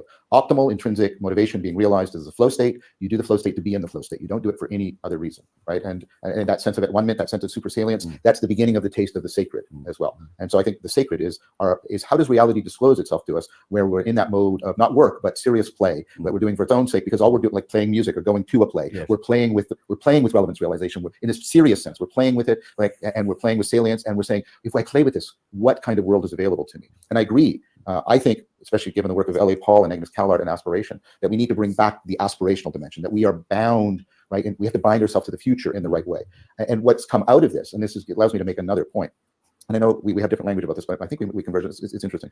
It's part of what's come out of, the way to do this is to quickly describe an experiment. Okay, so you go into a bunch of academics and you give them all the evidence, all the arguments that they should start saving for retirement right now. Take any challenges, any questions. You come back in 6 months, none of them are saving. And that has to do with what's called hyperbolic discounting and the way our evolutionary machinery makes distant things in the distance much less salient to us than current. And that's why you procrastinate. That's why you eat the chocolate cake when you're trying to lose weight, right? And it's very adaptive, because you don't have that. You're just overwhelmed by possibilities, right? But now you come back to them and you say, okay, what I want you to do is I want you to practice this every day. Notice it's a practice, not just a belief. I want you to practice every day. I want you to practice like imagining, and we should talk about two kinds of imagination at some point. But I want you to imagine your future self as a beloved family member that you've always cared for. And you need to continue caring for them, and you have a lot of compassion and love for them. I want you to do that every day. And you come back in 6 months and you find two things. Now they're saving. And the ones that do the practice more regularly and more vividly imagine it, save more. You see what this is showing? That the imaginal augmentation of the aspiration to do something actually is a constitutive part of being rational. Descartes reduced logos, sense-making rationality, to computation. And we lost the fact, no. If I'm actually going, and this is Agnes Keller's argument, if I'm trying to become more rational, that's an aspirational project. That's me trying to become somebody other than whom I am. I have to bind myself to my future self. This is religio again. I have to get religio with my future self. And that's not something that I can do just inferentially. I have to do this using imagination. I have to use this with connect. So I agree with you profoundly that even the attempts to be more rational require an aspiration. So aspiration and rationality have to be rebound together. One thing I'd want to push back on, but just because I know you've got, I'm hesitant around the word value, because the notion of value comes up basically in the Enlightenment, and it's part of the is-ought distinction and things like that. Okay, you want to challenge that? Because you don't have this notion sort of predating the idea that value is. I think we're talking about terminology. Okay, but it would be hard to say that Plato had no allegiance to the values of beauty, goodness, and truth. I don't call those values. Well, you can call them what you like, John. But let's not. No. What I mean is logic shop and use different words. But you know what I mean by values. I do and I don't. And this is, but I want to do what you did with one of my terms. I think most people don't hear. See, Plato doesn't think we value them. Plato thinks we love the transcendentals, right? And value is a statement of choice and preference. This is how Locke introduces it and makes. You can actually see him change from "we are called by the world" to "we choose," and he introduces the notion there. And when I want to say that is because I want to make the argument again, and this is part of the overall, that love is not a purely subjective matter either. Love is not a feeling. Love is not an emotion, right? When I love somebody, that can make me happy. It can make me. I miss my partner right now because I love her so deeply. It can make me angry, frustrated, joy. Love isn't an emotion. It's a way of binding myself to another person. And I think when most people hear the word value, because of its Enlightenment history, they hear choice and preference and what they want. And I don't think, if we think we can choose the true and the good and the beautiful. Okay, so clarification. Yes, we don't understand that we don't choose them. We are called by them, and we are called by them to ask, to aspire. Now, I understand you're not using the word that way, but I think most people, when they hear value, are using it that way. So, I mean, again, we're going back again, over and over again, various ways of talking about how we relate, right? And yeah, I mean, that's where it comes down to. And ultimately, we relate to each other, I have to say, through God. Thanks for clarifying that. Yeah, that's not what I mean. And there's an important relationship between love and value. Both Pascal and Shayla said that you can't actually value something until you love it. And most people would think you don't love it until you know how to value it. But it's an interesting alternative way of thinking. Anyway. Well, but I would say that, but what I want to bring in that people don't usually hear when they hear value is like Murdoch's point, like in the sovereignty of the good. Right? Love is the painful recognition that something other than yourself is real. There's a connectedness to realness that's important if you're actually loving something. Yes. Well, perhaps we should go to love already, but it's a huge topic. I mean, and I don't want to lose whatever it was Daniel was. This is the thing. Like, we're going to now discuss love. Honestly, like we're so off from psychology, and that's unfortunate. But they are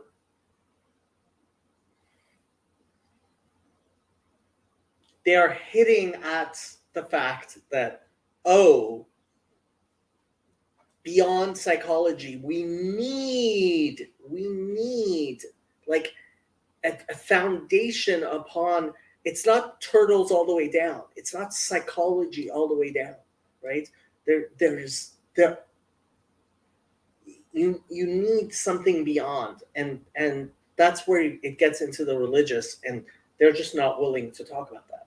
Yes, But I think this was valuable because I think we took a lot of sort of the common language of modernity and even of postmodernity, the subjectivity, objectivity, all this stuff, and we've sort of put pressure on it and shown that the presupposition that this is just the natural way thought unfolds needs to be challenged. No.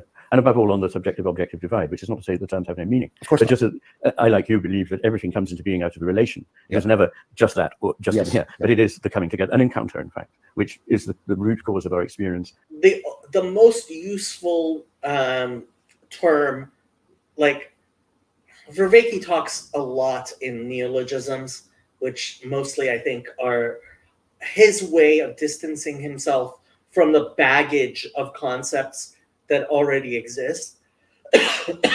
And ultimately, because he really needs to go back to talking about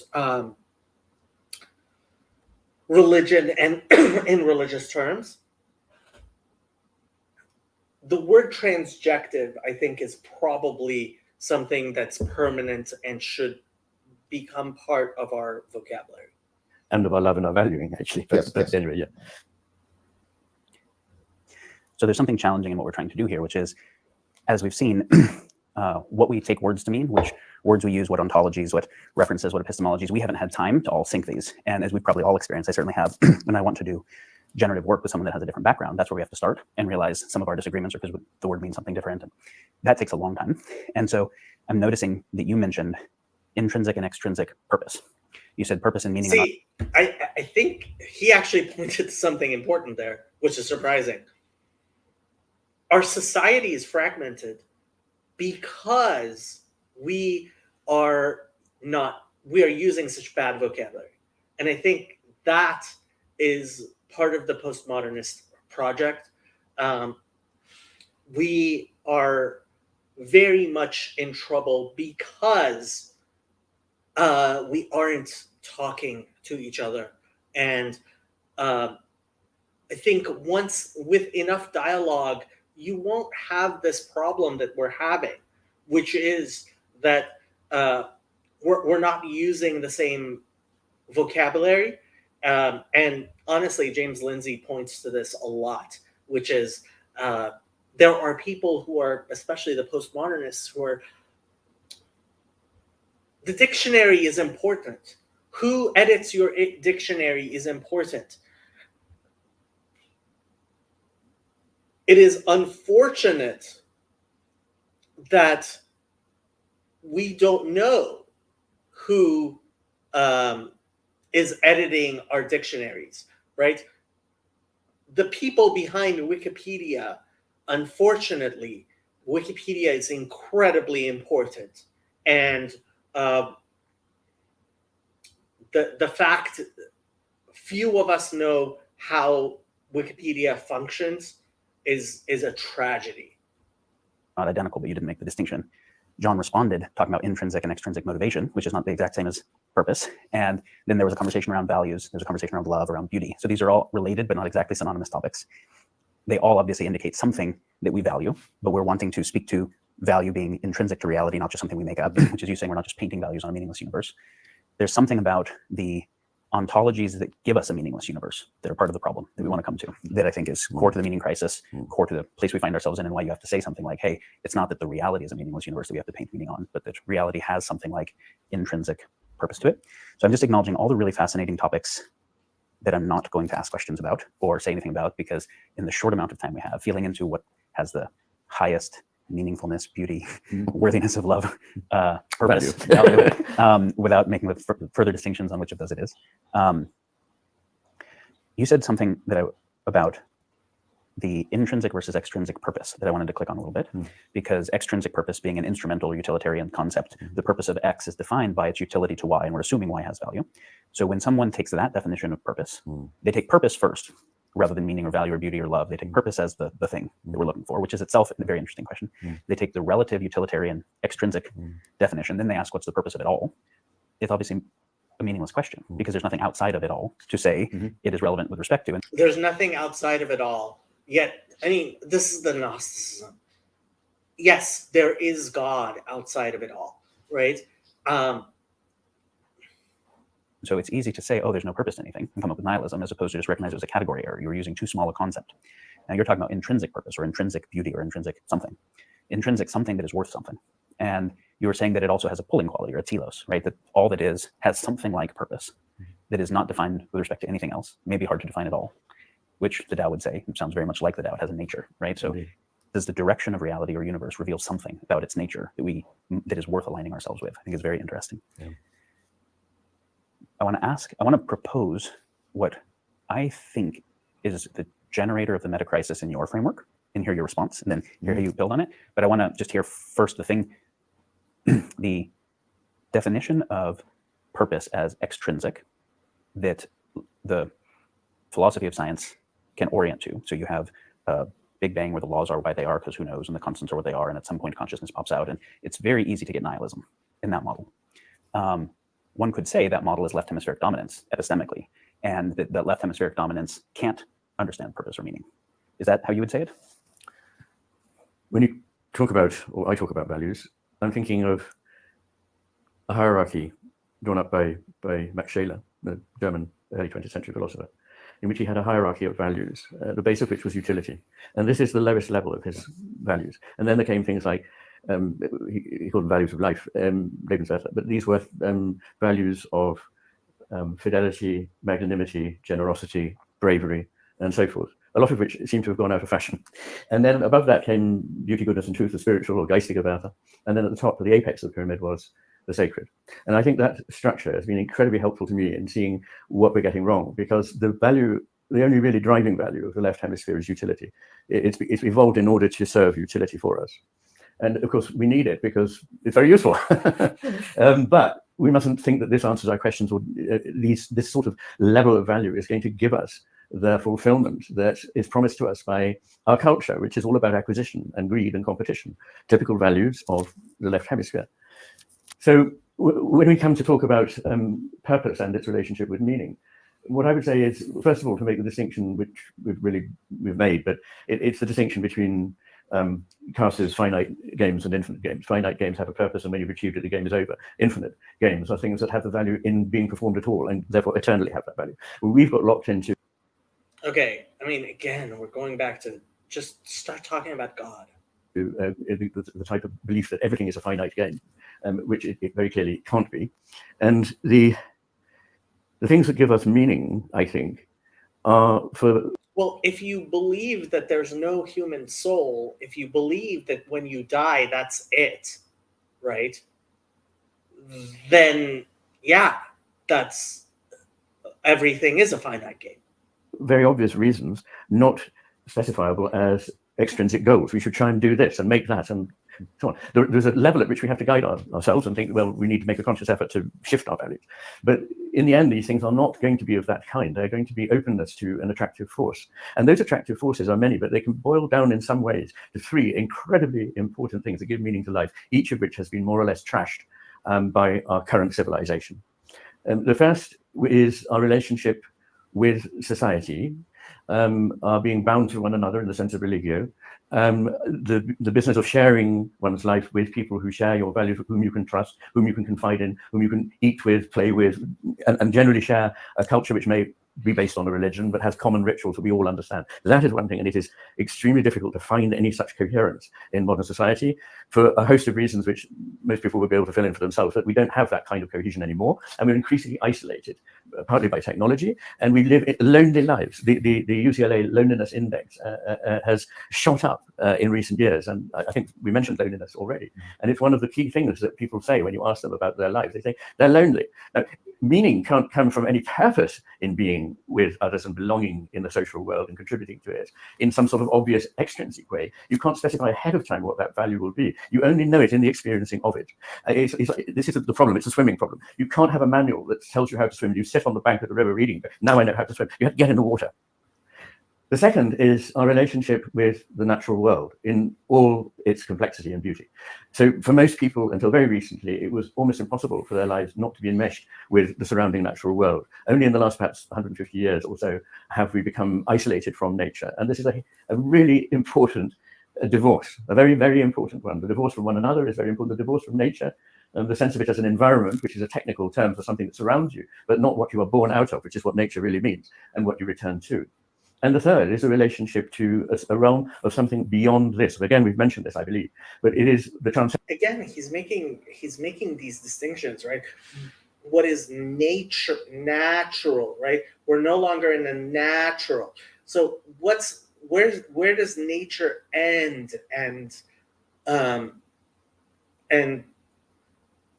artificial, I guess. What he doesn't even give you a word. What is not nature, right?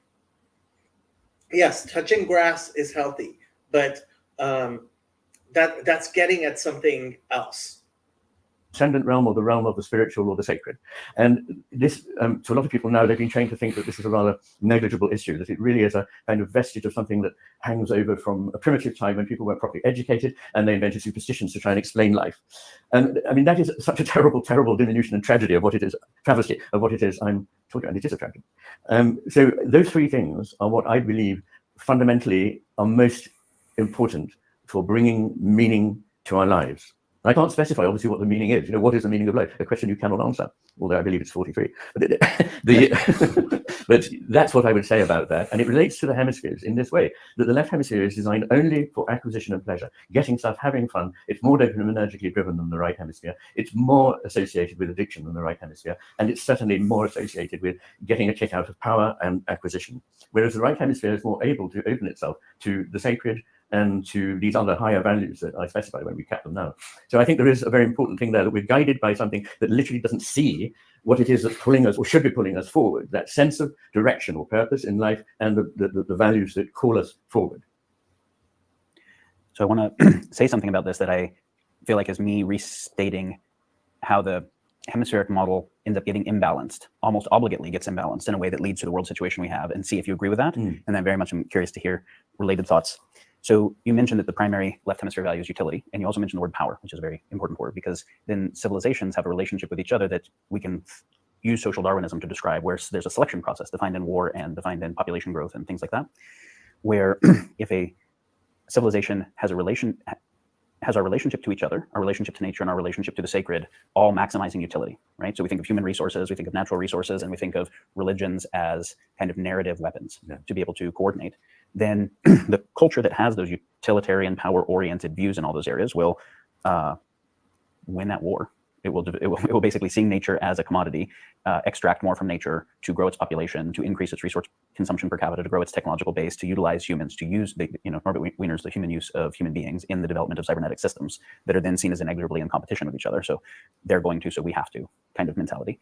And then there's either no sacred, there's just that which is good is that which doesn't lose, which is kind of, I think it's very interesting that game theory was developed by von Neumann at the same time we developed the bomb, at the same time we developed AI, and it was game theory and economics as kind of the height of the reductionist experiment, saying, based on a kind of is-ought distinction that you'll negate, which I'm very interested in, that says, since philosophy of science is going to say what is and can't say what ought, then our best basis for ought is that which doesn't lose in an assumed competitive dynamic. So game theory is the only thing guiding. And I would argue that if your only ought is game theory, and you have the ability for recursive technologies that turn into exponential technologies that are in an exploitative relationship with the environment, which even the term environment or natural resource is a crazy term, and in arms races with each other, that civilization is self-terminating.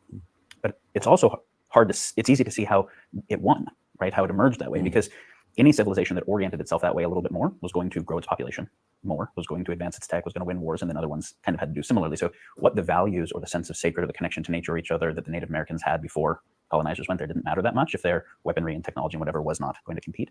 So the left hemisphere might be less intelligent in some very important ways, because wisdom, I've never actually heard anyone give a good definition of wisdom that doesn't involve restraint.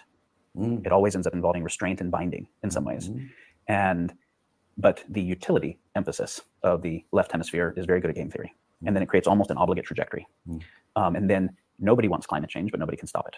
Nobody wants species extinction. Nobody wants desertification, but nobody can stop it. The overall topological features defining our world, nobody wants. But the game theoretic relationship between we can't price carbon properly because if the Chinese don't, they'll economically beat us, therefore we have to externalize the cost.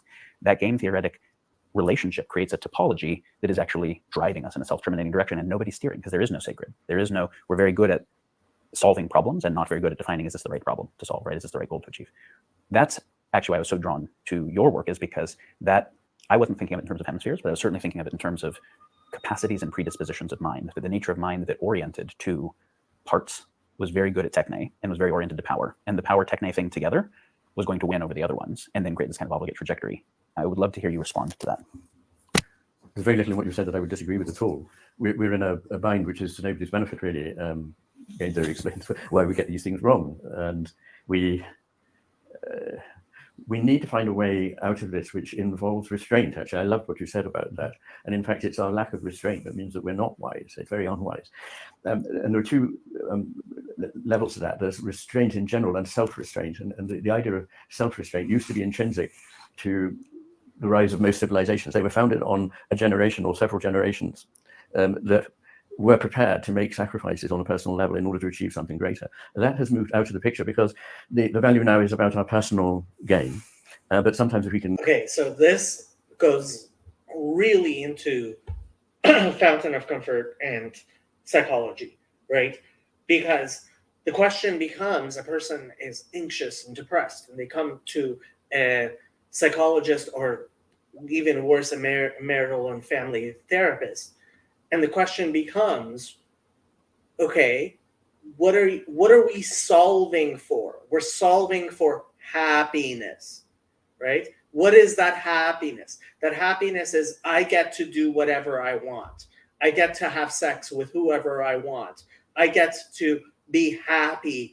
And it doesn't matter if my kids, my husband, my wife, my right. And so the psychotherapeutic relationship, because it is not oriented towards values that are religiously derived, right? Okay, if you have a religious, so I mean, honestly, we talk a lot about domestic violence. I'm working in basically 2 domestic violence shelters. Not really. The one of the places is a homeless shelter, but we do a lot of domestic violence work, right? And the other one is an actual domestic violence shelter, right? So it's a Catholic domestic violence shelter. The question becomes, when do you want to salvage the relationship, the marriage, right? And when do you want to say, hey, hold on. You don't want to go back there, right? This marriage, this relationship is over, right? And that's what you have to take to a priest for an annulment, right? Or frankly, to a rabbinic court for a get, for a divorce, right? When is it appropriate for a marriage to be dissolved, right? These are not questions that a marital and family therapist is licensed to actually decide for you, right? When would it be better if you take the kids and leave? And when is it better when you work towards resolving the relationship? That's a religious question. Restrain ourselves from just pursuing personal gain. We could produce. And obviously, if like the extremes of domestic violence are yeah, no. We certainly don't want anybody beating anybody up, right? Certainly, we don't want physical violence and hurt, or emotional, right? Manipulation and hurt, but when do you work it out together, and when do you decide, no, I'm leaving, I'm taking the kids and leaving, right? That is not a fundamentally psychological question. It's a question of values. It's a religious question. An outcome which would be far more beneficial for all. Of course, this is very famously a difficult thing to achieve because some people defect from the program. We're in a situation where we need everyone ultimately to come around to a certain way of thinking if we're to survive. Now, how can we do that? Can we do it at all? I don't know, but I believe that if enough people are committed enough and model their lives on the shift in relations with society, with nature, and with the divine, if they can reorientate their values and stop seeking fulfillment in a very simplistic and direct way, which doesn't actually achieve its goal, and worse, is destructive, then we could produce an outcome that would be satisfactory. I don't know if we can achieve that. I don't know. I mean, it sounds like we'd have to convince everybody. Really, if we convince probably about 3% of the world's influential people, then we might be onto something. So I want to come back to why the world's influential people might be the psychologically least likely to be able to be convinced based on what it took to become influential. I'll come back to that in a moment, because you said maybe we only have to influence 3%, but a moment before you said if we're practicing self-restraint and anyone defects and they don't restrain, so they do the more short-term power thing, then they win, and then they create a world that orients to that thing. So defection, sociopathic narcissistic defection, is pretty key to this thing. It is. I'm really curious to hear your thoughts, reflections on any of this, but also specifically, what are the criteria what is the evolutionary niche for the sociopathic narcissistic property to be selected for, and how would we close that niche? Because promoting wisdom where it will always lose game theoretically. So notice the language here: sociopathic, narcissistic, right? So DSM-5, he's making psychological diagnoses of pathologies, right? This is pathological, right? It's not theological. How do we eliminate sinners, right? Or sin, right? And so when we all acknowledge we're all sinners, but some people sin less than others, right? And so that we have saints and we orient ourselves towards saints, that is a much healthier thing than, oh, this person is pathological. This person is not narcissistic, sociopathic. This person, I've diagnosed them here, and yep, X, Y, Z. Here's your diagnosis. Here's your loser card, and let's get rid of you. And if we get rid of that scapegoat, I mean, honestly, they're falling into all of the problems that religion solves, and they can't bring themselves to say the word God and sin and hell, right? God, sin, heaven, hell, right? Saints, sinners. Is not that interesting. So there's something about the relationship of wisdom and power, and I would even say wisdom has to bind. It's a master emissary thing, and I know this is very uncomfortable, as it should be. But if the master doesn't bind the emissary, then everything's broken. And so that which is power seeking has to actually be bound, which requires power, by something that is not power seeking in the same way. Which is why Taoism says the one who wants to lead, everybody should run away from. The one who doesn't want to lead and everyone pushes into leadership, maybe you can listen to. So curious to hear your thoughts on wisdom binding power, closing the evolutionary niche on power seeking, those types of things. So much.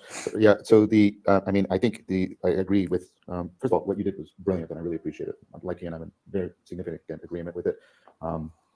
John Keats made a distinction between goals and ideals, and the word purpose equivocates between them. A goal is an end state that everything else is in the service to, and it's the utilitarian, where an ideal is not. An ideal is something that is a part of the grammar by which you interpret and make sense of yourself in your life. And I agree. And we even did that with the sacred, that we took sort of transcendent, immanent, and then we made this world. This is the Nietzschean critique, only had a utilitarian value for that world. And then when we stop believing in the upper world, this world seems to have no value. That whole framework, I think, has to be rejected, which is not a rejection of the sacred. I just want to make that very, very clear. And so why I'm sort of on that is because I think that this is part of the answer. You can break game theoretic circumstances in which, right, you get people to remember certain things. So you can get some very core ones, like you go in a situation, will you take $20? Oh, sure. A situation, will you take $20? But here's two people, but I got to give that person 40. So there's 60 and they get 40 and you get 20. Will you take it? And if you don't take it, nobody gets it. No, I won't take it. So people, there's a symbolic thing that they're oriented towards. And it's something like they want to belong to a world that is a just world. And that is more important to them than their own individual immediate gain. That's the first thing. So there's a symbolic aspect to, and Robert Nozick made a good point about this, that we didn't put that into a lot of, and for good reasons, we didn't put it into a lot of the game theoretic modeling because it messes up all that modeling in a lot of ways. And then that connects to, we don't actually supervalue, this is the sociopath, right? We will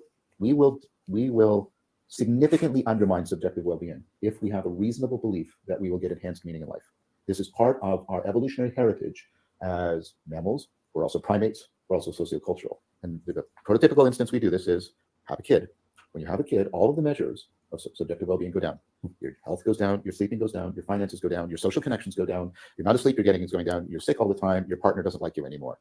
And you're in a constant stress situation. And you ask people, well, why are you doing it? Like, you couldn't pay most people. Well, why are you doing this? Well, because it's making my life more meaningful, because they're connected to something, again, that has a reality beyond themselves, and I'll use a term, a value beyond themselves. He used another term, interestingly, which was sacrifice, yes, which has related etymology to sacred, of course, and something you can't say that you know something is sacred if you aren't willing to sacrifice for it. So please continue. And this is another thing to remember, that the arrow of relevance for us does not point to just how are things relevant to me. Yes, we do have to feel connected to ourselves, because if we don't, we're dissociated, our agency is undermined. But as Ian said, we have to feel fundamental, not how are you relevant to me, but how am I relevant to you? How am I relevant to us? And how are we relevant to the world? And yes, how are we and the world relevant to something that grounds that world, what Plato would call the good, right? And so I think that if we can get people to remember, this is what I would want to say. I don't even like the word remember. I want people to be able to fall in love with all of these dimensions of being again, because, and this was Spinoza's big insight, right? And you shall love the Lord your God with all your heart and all your mind and all your soul, right? They're just avoiding what is obvious. The way you overcome a powerful motivation is with another powerful motivation. Is we can get people to fall in love again with being, within, between, and beyond. We can. And you shall love the Lord your God with all your heart and all your might and all your soul. Right, the game theoretic. This is what Christianity did in the Roman Empire. Christianity went out and it didn't, unlike Stoicism, that tried. I'm not saying we shouldn't try and get the government, but that tried, and it had some success too. But Christianity went and said, "There's a new way for you to love yourself. You are not the non-person the Roman Empire says you are. Here is a new way. Agape is a way in which you can love yourself. And it's not a hedonistic, egocentric, power love. Here's how we can love each other. And here's how we can love God." And it captured the world. And it captured a world that was... We can love God. One of the epitome. And the second one is like it. You shall love your neighbor as yourself, right? Like, hello, it's all there in the 5 books of Moses. It's all there. 5 books of Moses. A world driven by power, competition, the lust for glory. So we have historical examples of if you give people, if you can get them out of meaning starvation, so they're not in a scarcity mentality. When you're a scarcity mentality, you drop into left hemispheric. I think Ian's right about that. It's short-term, utilitarian, right? What do I need? What, right? Because this is emergency mode. But if you can get people out of a scarcity mentality and get them to fall in love with being again, connectedness to themselves and others, then you can call them to something that gets them to remember that they actually do value. I'm trying to use your language, right? Connectedness more than success. I really like the must fall in love with. I want to play with the scarcity thing for a minute, because the people that are pursuing power the most are not in any actual economic scarcity, though they are in the perceived relative scarcity relative to the next guy competing with them. Sure. And there are plenty of people who under scarcity share more. Yes. I've always found fascinating that when there's a disaster, either the best or the worst of people can come out. Yeah. And so scarcity can go either way and abundance can go either way. So there's something about what is sacred that is actually deeper than that. Even under scarcity can have someone sacrifice, and that even under abundance can still have someone totally self-centered. Yes, but I did want, when I was using scarcity, I was talking about meaning scarcity. Yes. Not economic. That's the distinction. And one of the things that happens, for example, as people go up, this is an experiment, as people go up a corporate structure, and corporate structures tend to favor people who have sociopathic tendencies. What you also see is a measurable decrease in the ability of them to take the perspective of other individuals. Yeah. The ability to take the perspective of other individuals is strongly predictive of how many deep connections you can form in your life. So they are actually suffering a very profound kind of scarcity as they go up. If you'll allow me to coin, they're suffering connectedness scarcity in a profound way. And what I've been fascinated with is the number, and I'm sure this is happening to both of you, the number of people who are in these positions and positions of power who have reached out to me and said, I feel disconnected. And there's that element of almost of horror and absurdity. I feel disconnected, and I want to be, and I don't, and the people I talk. Because they don't go to church. Because they don't go sit in the pews. Right?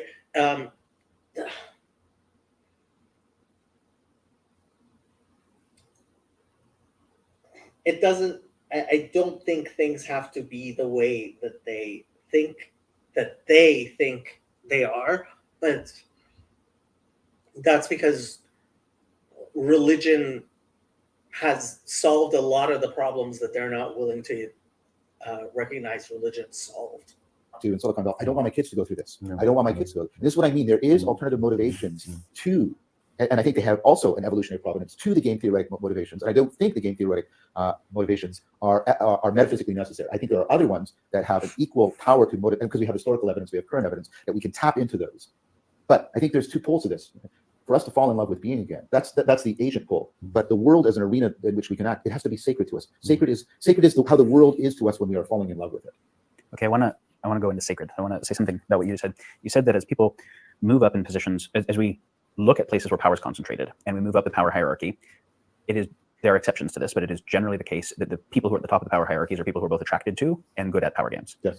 And there are certain other things that are attendant and deficient that tends to go along with that. And power, whether it's economic, social, or political, follows a power law distribution. Yeah. So one of the things I find very interesting is that I think there's a mistake that a lot of sociology makes where we look at certain human traits like rationality or empathy or whatever on a Gaussian distribution, Yes. and then say humanity is the result of this, where realistically the actual power influencing things says that a tiny percentage of people that are 3 standard deviations psychologically different than almost everyone have most of the determining power. And then they create conditioning environments that everyone else is conditioned by. I think that's really important with hyper agency. I have found that like we had a term psychopathy and then sociopathy, and now it's ASD in the DSM, antisocial personality disorder, that there are types of people there. Talking about the DSM, right? He's talking about the DSM. First of all, I have to say he has no credentials whatsoever, but they're turning psychology into theology. And this is the number one thing, right? When I started Fountain of Comfort, I went and talked to my rabbi. I went and spoke to Mother Markella, the abbess of a Greek Orthodox monastery, right? Why? Because theology has to be the base and the overshadowing structure of psychology. Psychology is not theology. And I mean, now I see so Paul Vanderklay was reticent about Fountain of Comfort because he said, I don't want psychology to become, and I have to say, I think part of the problem is Vanderklay is stuck with Hyperianism and Reformation answers, which were made in response to the corruption of the Roman Catholic Church, right? And frankly, it goes back to Protestantism isn't capable of meeting the challenges that we're looking forward to. It really seems like, and we keep on getting back. Why are we talking about Catholicism so much, right? Why are we talking about the Pope? Why are we talking about Eastern Orthodoxy? And frankly, it in Judaism, seriously, similarly, we need to figure out this proper orientation of things like psychology. And psychology, while it seems to really right now be touching with religion so manifestly, so does politics, right? And I think we've gotten to a point where we realize politics should be subservient to a theology, but we don't want to talk about theology. So we're shifting to, and some people would say mathematics or science, right? Science, follow the science, right? And psychology has become that science, right? And none of this works because religion has to be religion. And your religion can't be political or scientific, or it has to be God-oriented. There that have higher and lower ability to take others' perspectives. And so there are people who have sociopathy, or whatever you want to call it, that have lower ability to take other people's perspectives, but there are ones that have higher cognitive empathy, but lower embodied empathy. Yes. And the higher cognitive empathy means I know how to play you. I know how to say what you want to hear and virtue signal. Good point. And it's a very important point from a hemisphere point of view, because that cognitive empathy is more based on the left frontal cortex. It's the simulation of real empathy. Yes, exactly. Yeah. And the real empathy, or the emotive empathy, is more based in the right hemisphere. But also we know that sociopaths have deficiencies in the right ventromedial frontal cortex, which is an area that's terribly important for forming any kind of emotional relationship with anybody else. Whether this is a thing that they're born with or not is and this is where psychopaths will inevitably fail, because they can't make genuine relationships with other people, right? That and they're just they're faking it, right? So they're gonna fail.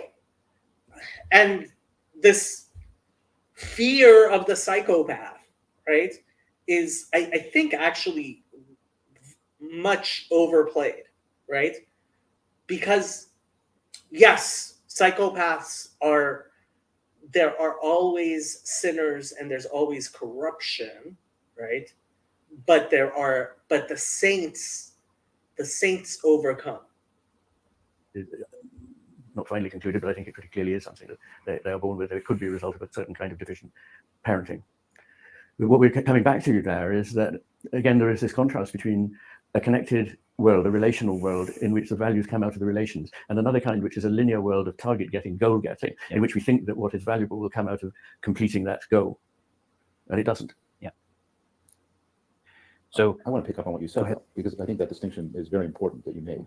And here there's an ambiguity in taking a perspective. You can take a perspective in that calculative way you Yes. said. That's different from taking up a perspective in which you care and you try to see the world from that perspective. this is the danger in teaching people to perspective take, like the way rhetoric can do it. Yes. Because you can create a very good lawyerly person. Like what I found is the people who are best at perspective seeking are either empaths or sociopaths. Yes.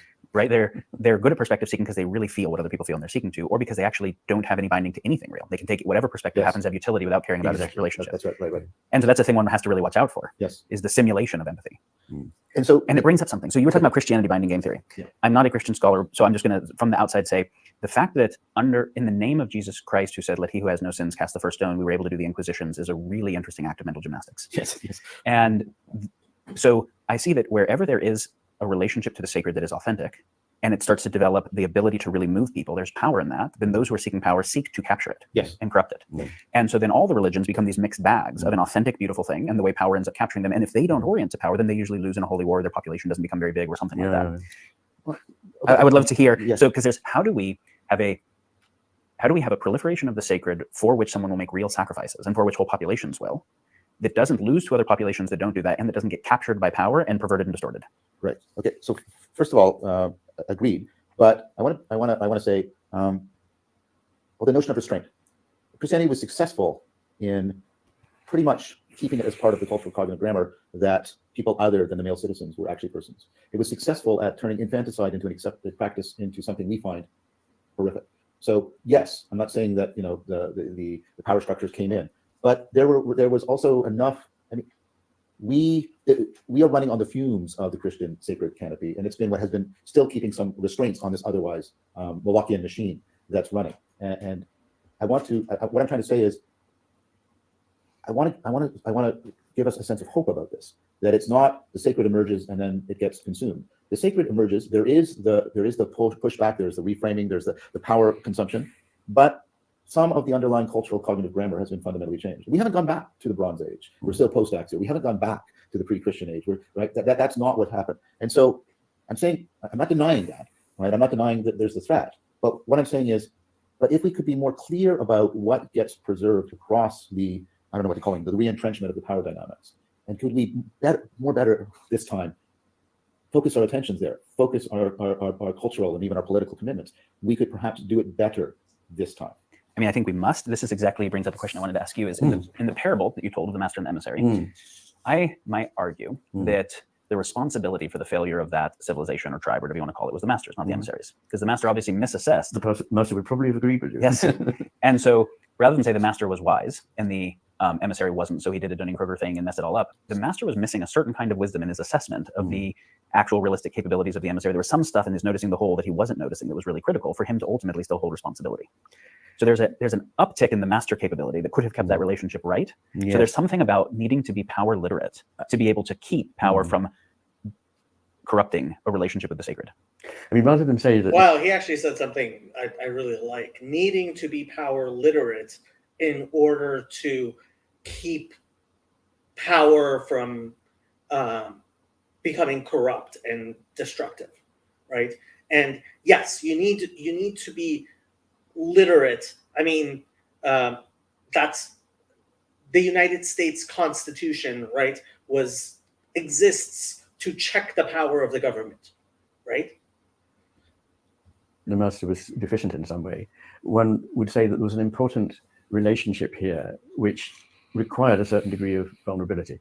So the master couldn't remain invulnerable because he realized that he needed to not concern himself with certain things if things were to survive. So there isn't a squeaky clean answer to this. He had, in a way, to trust. In some ways, it's very like the story of God and Satan, that Satan was Lucifer, the light bringer, the brightest of the angels, God's right hand. And because of his power hungriness and his envy of God, everything fell to ruin. But at the end of that story isn't, because Christianity, again, I'm becoming more and more convinced during our conversation, if nothing else comes out of it, how very, very important the sort of overarching effect of a religion such as Christianity is for the survival of a civilization. I mean, I've always felt that, but I see it more and more in what we're talking about. But what you adverted to earlier was the necessary sort of supervision. And that is a difficult balancing act, as it is for the master and the emissary. And there's another fable, which I tell at the beginning of part 3 of the Matter of Things, which is an Onondaga legend. They're an Iroquois people. And they have the story of how, because creation was waning, there were these 2 brothers who were sent to sort of regenerate the power of the universe. And these brothers are not equal, like the master and the emissary. One of them is wise, and he is called the one that holds the earth with both hands. The other is called hard as ice, the flint. And his value is that he's got a tool that his father gave him, which is speech, and the other is an arrow with which he can shoot. Now, this is an extraordinary, just starting there, division between, as it were, the right hand and the left hand. But the story gets better and better as it goes on. I can't tell the whole thing, but those who are interested in the recording on YouTube of me reading the introduction of this chapter in which we tell the story. But effectively what the good brother realizes is the bad brother tries to imitate the good brother because he's envious of him. He sees a good brother creating all kinds of wonderful things, birds and beasts and flowers, and he tries to create, and he produces only thorns and flies and bats. And there's a sort of sense that he is dangerous left to himself. But he must also not come too close to the good brother, because the good brother needs to preserve a degree of his independence without which he is no longer himself. So they can't fuse, but one needs to be subservient to the other. The one needs to have power over the other. But that is not something that can ever be secured 100%. Right? So you could never have the situation where the one that is wise has that power, because one of the terms on which wisdom exists is that it sees beyond power. Now, I know that you've made a very good point that there needs to be a certain degree of sort of watchfulness and power awareness. I agree about that. But quite how this is managed in a way that doesn't actually vitiate the whole business of wisdom, because in most cultures, wisdom is associated with, well, in Chinese with Wu Wei, within action. The master does nothing, but nothing is left undone. These remarkable and beautiful sayings of the Taoist literature. So we have to somehow find a way of making that work. And I don't know what your ideas about how that could be made to work are. A close friend and colleague of mine that you both know, Zach Stein, talks about the distinction between power differentials in an educational setting versus in most traditional power settings. Specifically, he's talking about educative authority versus propaganda in terms of information asymmetries. And that the key distinction, and this gets fuzzy, but the key distinction is that someone who has information asymmetry relative to someone else who could use that asymmetry to maintain the asymmetry and grow it, which is the impulse of power traditionally. In the educative example, the educator recognizes that they have an information asymmetry, but they're in a kind of fiduciary relationship where their goal is to actually bring the student up to symmetry with them and even beyond. So their goal is not to maintain their power asymmetry. They use the power asymmetry to close it. And whereas in most power dynamics, if someone has an economic asymmetry, they use that increased economic power, political power, to both maintain it and grow it. And so we'd say the first one is an ethically legitimate. Right. So Chad says, what is the power to serve? Right. What power are you seeking? Right. What are you trying to do? What is your goal? And if your goal is, and you shall love, right? If your goal is, and you shall love your students, right? You want to elevate them beyond you. If you are loving, you want your students to be more successful than you are, right? You want your children to be more successful than you are. And if you're devouring, right? I talk a lot about cafeteria love versus fish love. Cafeteria love versus aquarium love, right?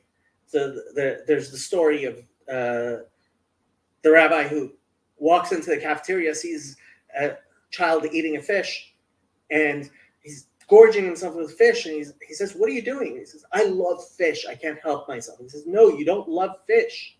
If you loved fish, you would have an aquarium. You love yourself. The fish helps you love yourself, right?" So cafeteria love versus aquarium love, right? Is it a giving love, which in Jewish theology, that's the only way to actually love. Love of self is not love, right? That doesn't mean you forget yourself. After l'orecha kamocha, right? Becoming a channel for the power of the ineffable to flourish through the transcendentals compounded ad infinitum. That's beautiful, Chad. Did you come up with that yourself? I could believe it, but it sounds like it's a quote from somebody. Utilization of the reality of the power differential. The second one is not a legitimate one. But what that also means, Chad, the alcoholic, with his fusion of comes in off the top rope, with his fusion of ideas, becoming a channel for the power of the ineffable to flourish through, through the transcendentals compounded ad infinitum. It's beautiful. It's beautiful. It's a compound set of ideas I've been trying to live for the last decade. Beautiful. It's absolutely beautiful. Absolutely beautiful. I love it. I love it. is, let's say that the educator who's trying to bring this person up to competence recognizes that there's someone else who's trying to exploit them. The educator now has some ethical responsibility in their fiduciary responsibility to the student to also do something over here, to do something in that relationship. And that is where I think it's very interesting, is if those who are pursuing the true, the good, and the beautiful, those who are pursuing a deep relationship with the sacred and wisdom, don't do anything and don't develop any levers of technological or economic or other types of power, lotus eating, so to speak, then they're leading the direction of the world to those who maximally seek power orientation for the illegitimate use. And so then you have to say, is it really wise to say, I cede power of the world to the sociopaths, including in the risk of imminent extinction and the destruction of the sacred, and not just a future destruction, but that 10 to 20 animals go extinct every day from human action? That there are 2 orders of magnitude more mammals in factory farms and in the wild today. Like, there's some ethical obligation of those who give a shit about that to have that give a shit do something, to be actual, as you say, actual meaning that it acts. So are our values actual? If they're actual, do they have a causal effect? Yeah. Well, are they obligated to? I mean, if I may just respond to that, I'm not suggesting that we just sit back and roll over and let everything go to hell in a handcart. That's very far from what I'm saying. But what I'm saying is that even if we were to find ways of reducing certain kinds of harm, unless they were accompanied by a growth in wisdom, that really wouldn't achieve what we need to achieve. Yes. We would leave the psychopaths in charge, actually. Yes. So it is a difficult one. I mean, your analogy is not meant to be perfect, but for example, with the teacher, bringing the pupil up to his standard and maybe beyond, which I like that idea, and I think it's a real one. But if the student is in fact basically psychopathic, then has he done good by doing that? I mean, once you start looking at the outcomes of actions rather than the motivations behind actions, you get famously into trouble. Well, and I think this gets into the problem with how we teach, right? So the idea has become that the science teacher doesn't include in that teaching how to, love, how to become a channel for the power of the ineffable to flourish through the transcendentals compounded ad infinitum, right? That the science teacher, the history teacher, the English teacher, the math teacher, they're not teaching you ultimately to be a good person. And they have to. All your studies have to be sacred studies. That's what you do, right? And sometimes you need math to further your study, right? But do not mistake the goal with the objective. And the goal has to be ineffable. There's 3 things I want to respond to. One is I'm hearing, we've been talking a lot about the master versus the emissary, but it seems to me that we're in a weird problematic here. And I know this isn't an accurate representation of your thought, but I want to pose it. But I want to also state all 3 things because they belong together. One is, yeah, but that also requires that the left hemisphere has some reverence for the right hemisphere, but reverence is properly a property of the right hemisphere. And so you've got this weird catch-22 thing going on. And then I think part of how we how we have done this, and this is why bringing up the educator is important, is we've done this by saying, oh, but there's another variable in here, which is there's not only individual cognition, there's the collective intelligence of distributed cognition. There's something that comes out in a we, like what's here, right? That is not doesn't belong to you or to you or to me, right? But it takes on a life of its own. And of course, this is the whole tradition of the ecclesia and the tradition of the Geist and the tradition of the logos, and right. And with the Socratic dialogue, we follow the logos wherever it goes. And what that does is this is Plato's pivot problem, right? Because the example you're talking about is exactly the problem that Plato was wrestling with Socrates and Alcibiades. Here you have the most attractive, not physically, but the most attractive, right, representation of wisdom, and here you have this, glorious figure who's attracted to Socrates, but is ultimately properly, a psychopath. Alcibiades is willing to screw anybody over for his own personal and betray everybody. And Plato really is vexed about why doesn't he turn? What makes somebody pivot towards that? And then Plato wrestles with this, and he has sort of two answers. One is there's a sort of seduction, and I hate to use that term in our charged atmosphere, but there's a seduction, which is you basically get sort of the left hemisphere really involved with the kind of stuff it likes to do, running arguments and discussions. But as it's doing that, you use that as a way of getting it to pay attention to the non-propositional, right, in very, very powerful ways. And this is why Plato writes dialogues, because the drama and the character development are as important as the argument. We did a great disservice if we just took the arguments out and stuck them over. All right. But if you do that, that's part of the answer. And then in that, what part of the seduction is, and it's not like if you try to make somebody follow the sacred, it's not sacred, right? Right. But the seduction is like, again, how we fall in love, right, is if you put people into these circumstances where they can catch the fire of the logos, then they will often feel called to reorient themselves. They will do the Plato's pivot. It's not an algorithm, because if it was an algorithm, it wouldn't be the thing we need. We can't make it an algorithm. If we're looking for something algorithmic, we're fundamentally misapprehending the ontology that has to be at its basis. But I've seen this when we do these dialogical practices. People say, and this is regardless of where they come from, religious or secular, they say, oh, this is a kind of intimacy I've always been looking for, but I didn't realize. That sounds like Platonic anamnesis, right? And then if they go longer, right, they start to move beyond the intimacy between. They say, oh, there's the we space or the Geist or the logos, and they start to feel intimate with it. And then they're called to that.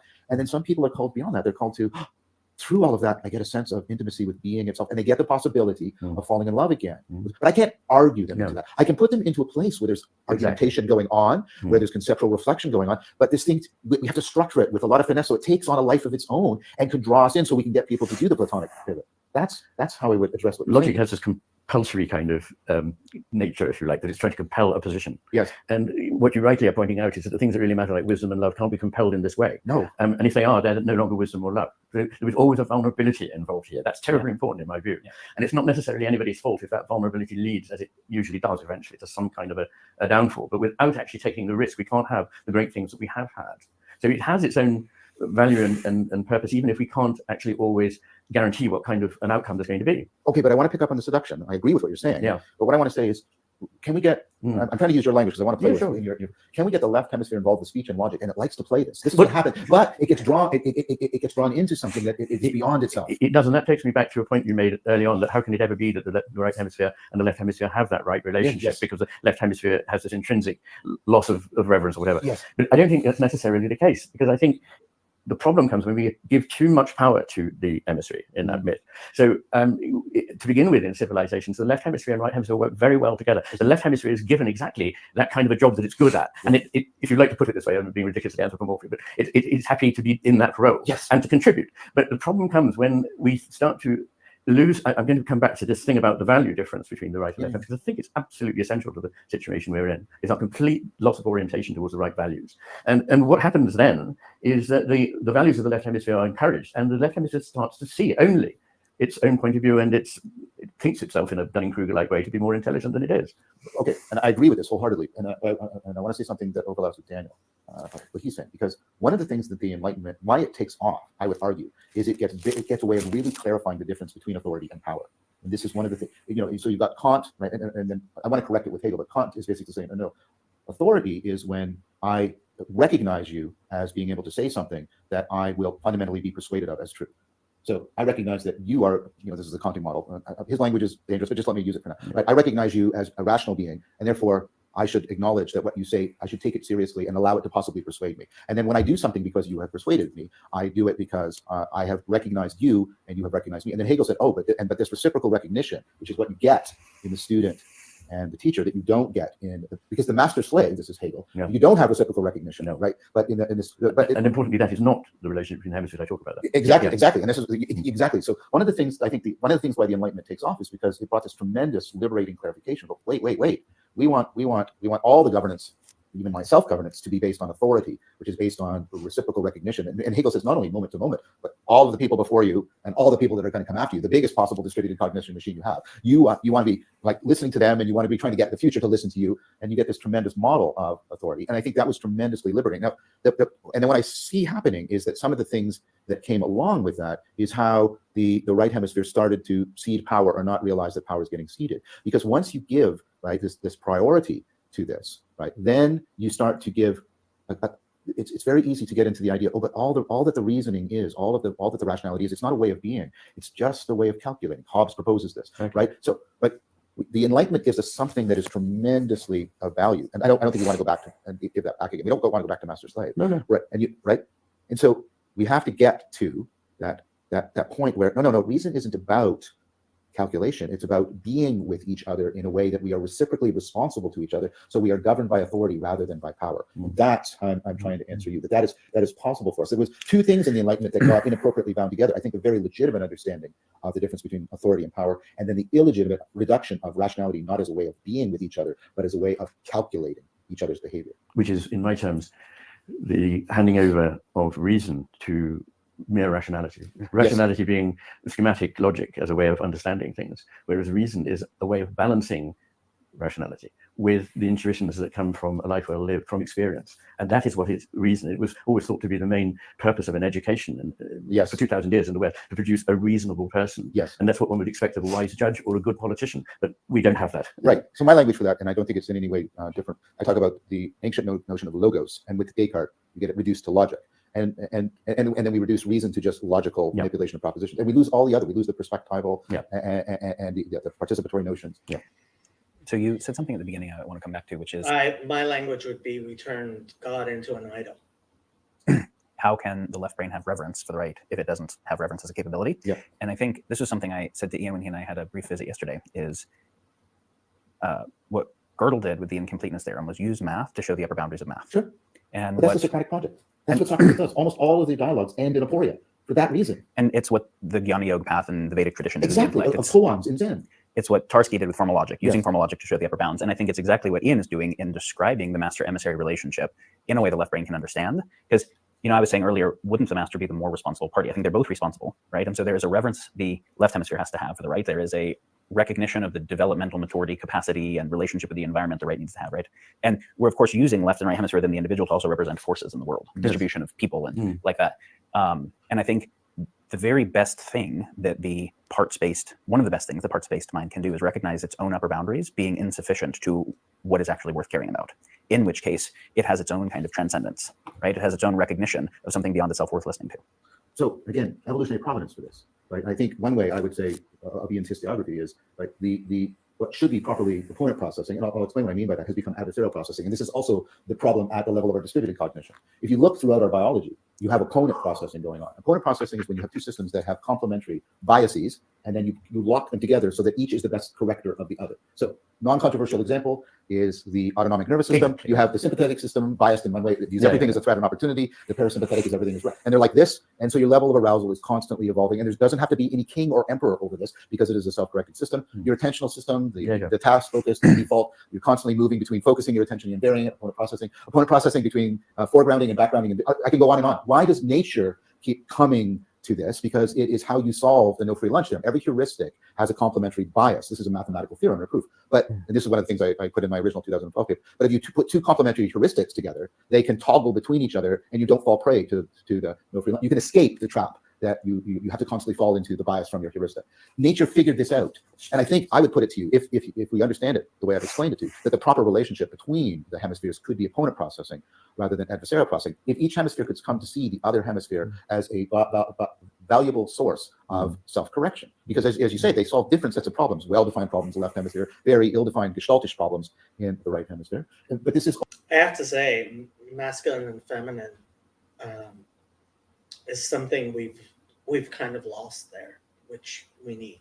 Also something not at the individual level. Democracy has Democracy requires this commitment, which is not game theory, but it has evolutionary provenance. You are the best possible entity for me overcoming my self-deceptive bias, because you have alternative biases, and I am the best Loyal opposition.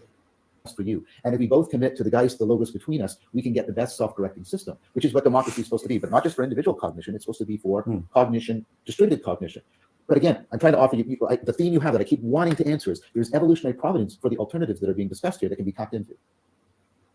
Did that land for you? Yes, I want to propose something in relationship to this and hear both your thoughts.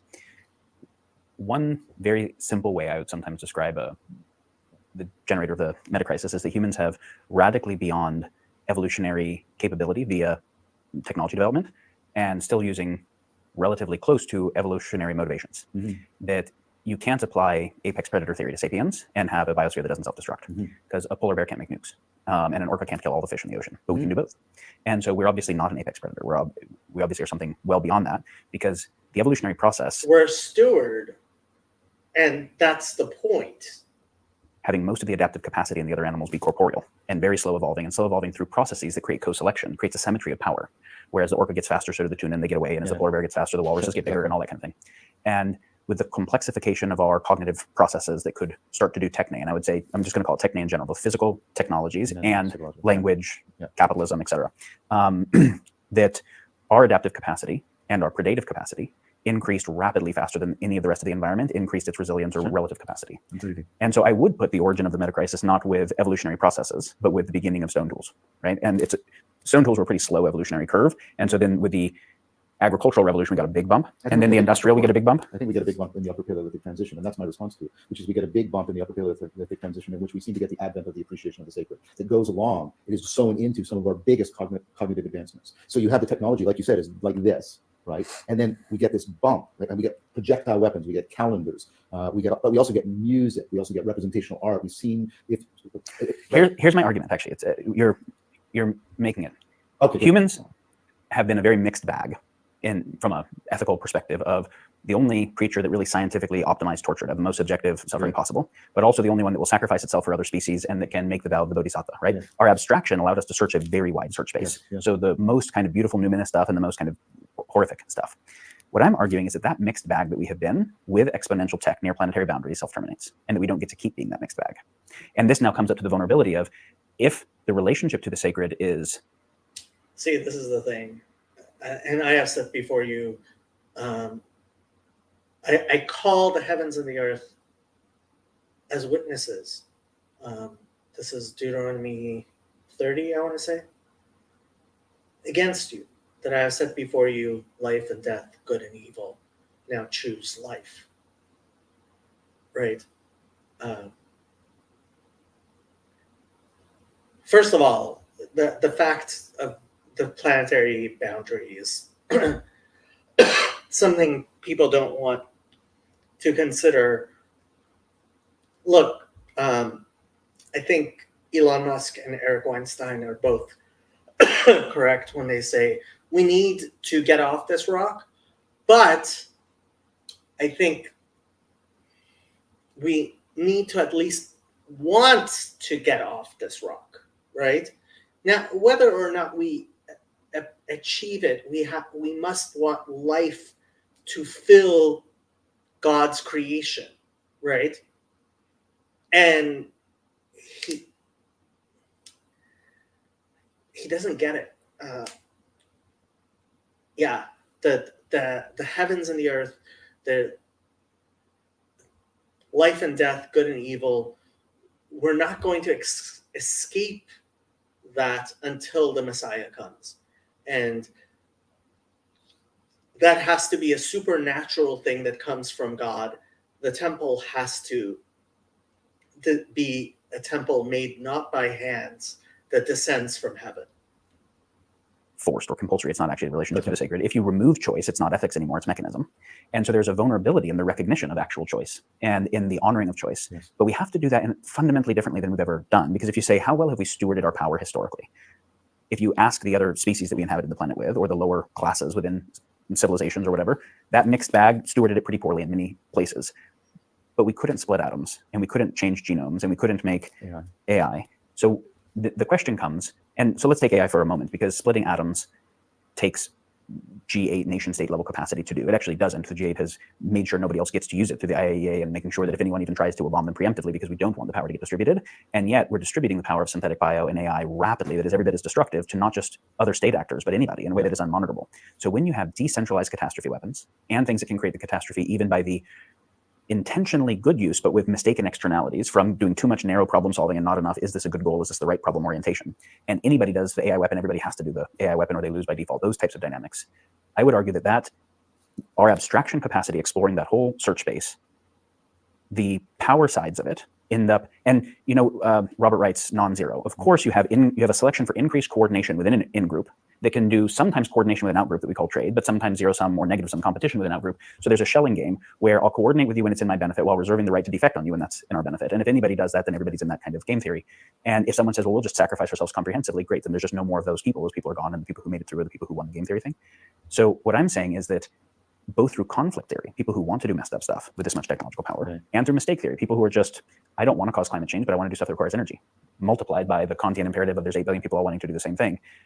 We go extinct in all those scenarios, or we at least radically lose any definition of civilizational progress anybody could want to argue. I would already say when you talk about the Enlightenment, that if you ask how was the Enlightenment and how is generally the narrative of civilizational progress to the Native Americans, or to any of the indigenous species that were, indigenous people that were extincted, or any of the other species or whatever, as opposed to the non-indigenous people, like, what are you even talking about? The progress narrative is a very challenging narrative, and I'm not going to throw out all of the baby with the bathwater, but we have to hold the complexity of it. Sure. But the question that I'm really curious about is, given the amount of technological power that we have and that we're rapidly getting, and given how much that power has already eroded the biosphere to the point of tipping points, and given how distributed all the people are, and there is no one king of the world, I'm not saying we would want it, who can make choices, can we imagine a humanity that has the wisdom to steward that power reasonably well?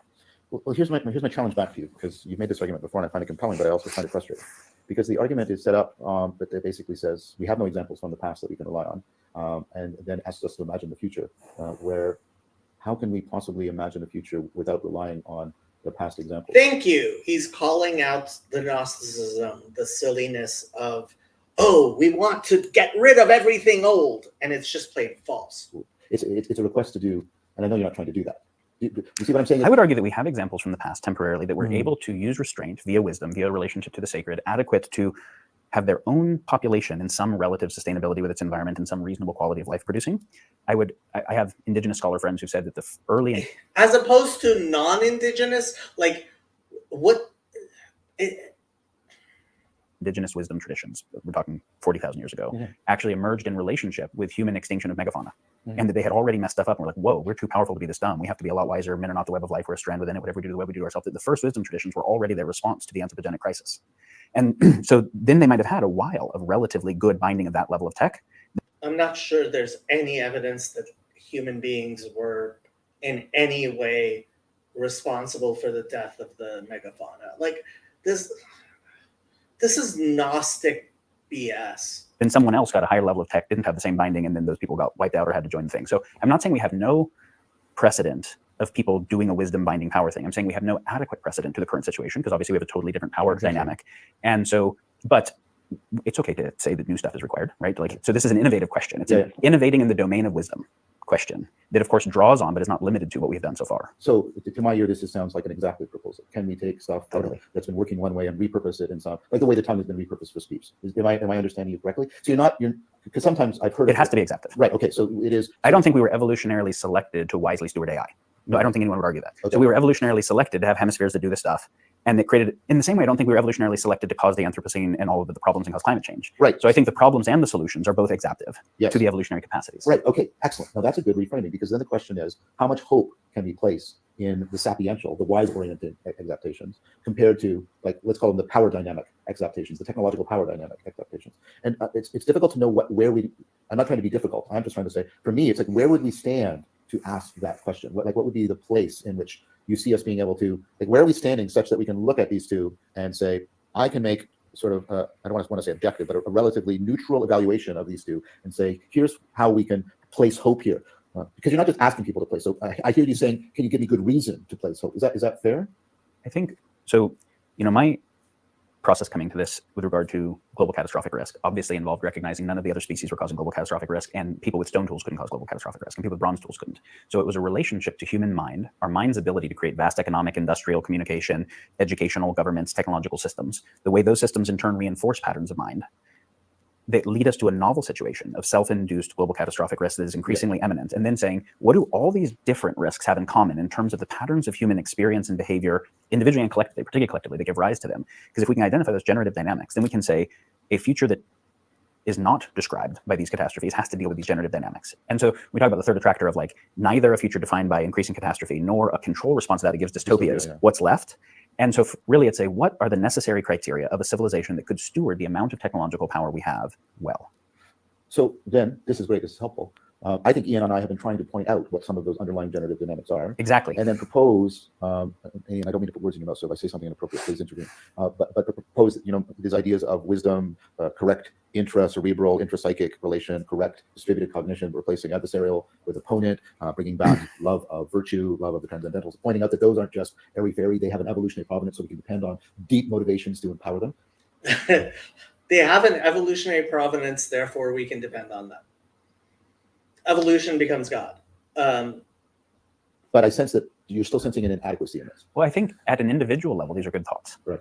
At the how do you have those define the way AI is developed and rolled out, and the way synthetic biology is developed and rolled out, and the way that NATO and Russia engage over Ukraine is different. So one is saying, what would more wise, like, is there a basis? There's a philosophic questions. Is there a basis in reality for intrinsic purpose or meaningfulness or sacred? Are there different capacities, maybe hemispheric orientations within humans to understand that better? i.e., are there ways of developing wisdom that could steward power better? That's like the philosophic and then developmental at the individual level. But then it's you pointed out the word defection earlier, right? Which is the defection from the wisdom that is directing the power that can end up leading to these kind of slippery things. And you can never totally close that. But in the time of stone tools or bronze tools, the worst thing it could do was way less bad than the worst thing it can do now. Yeah. So I'm asking for better thoughts on what would it take to develop wisdom at the scale necessary to actually have a continuing human presence on the planet that doesn't destroy itself or totally suck. Well, I've offered an answer to that, I thought. Okay. But my proposal is we need to basically co-opt and exapt the machinery of religion, because religions have been able to they've shown that they are proper distributed cognition, collective intelligent machines that can fundamentally reorient at a civilizational level. They can do that for good or for ill, right? And that what we need is something like that. And I'm not proposing that I'm going to start a religion because that's a ridiculous proposal. But so I'm saying we have done this in the past. Yeah. And of course, nobody makes a religion. There's not an algorithm. There's a way in which, and I'm sort of Heideggerian about that, the sacred has to somehow break through the way the complicated has failed in the face of the complexity of reality and speaks in a new way, and something is called to that. And then we have something like, but it can't be like the axial religions. It has to be as different to the axial religions as the axial religions were to the Bronze Age religions. This is the proposal I'm making. Okay, great. So this relates to what Ian said a few moments ago when he said, if I'm getting anything out of this conversation, it's how powerful something like Christianity must be. So you were speaking to this hierarchy of values and the utility values at the bottom, which obviously is not how the world is oriented currently, and some sense of the sacred at the top.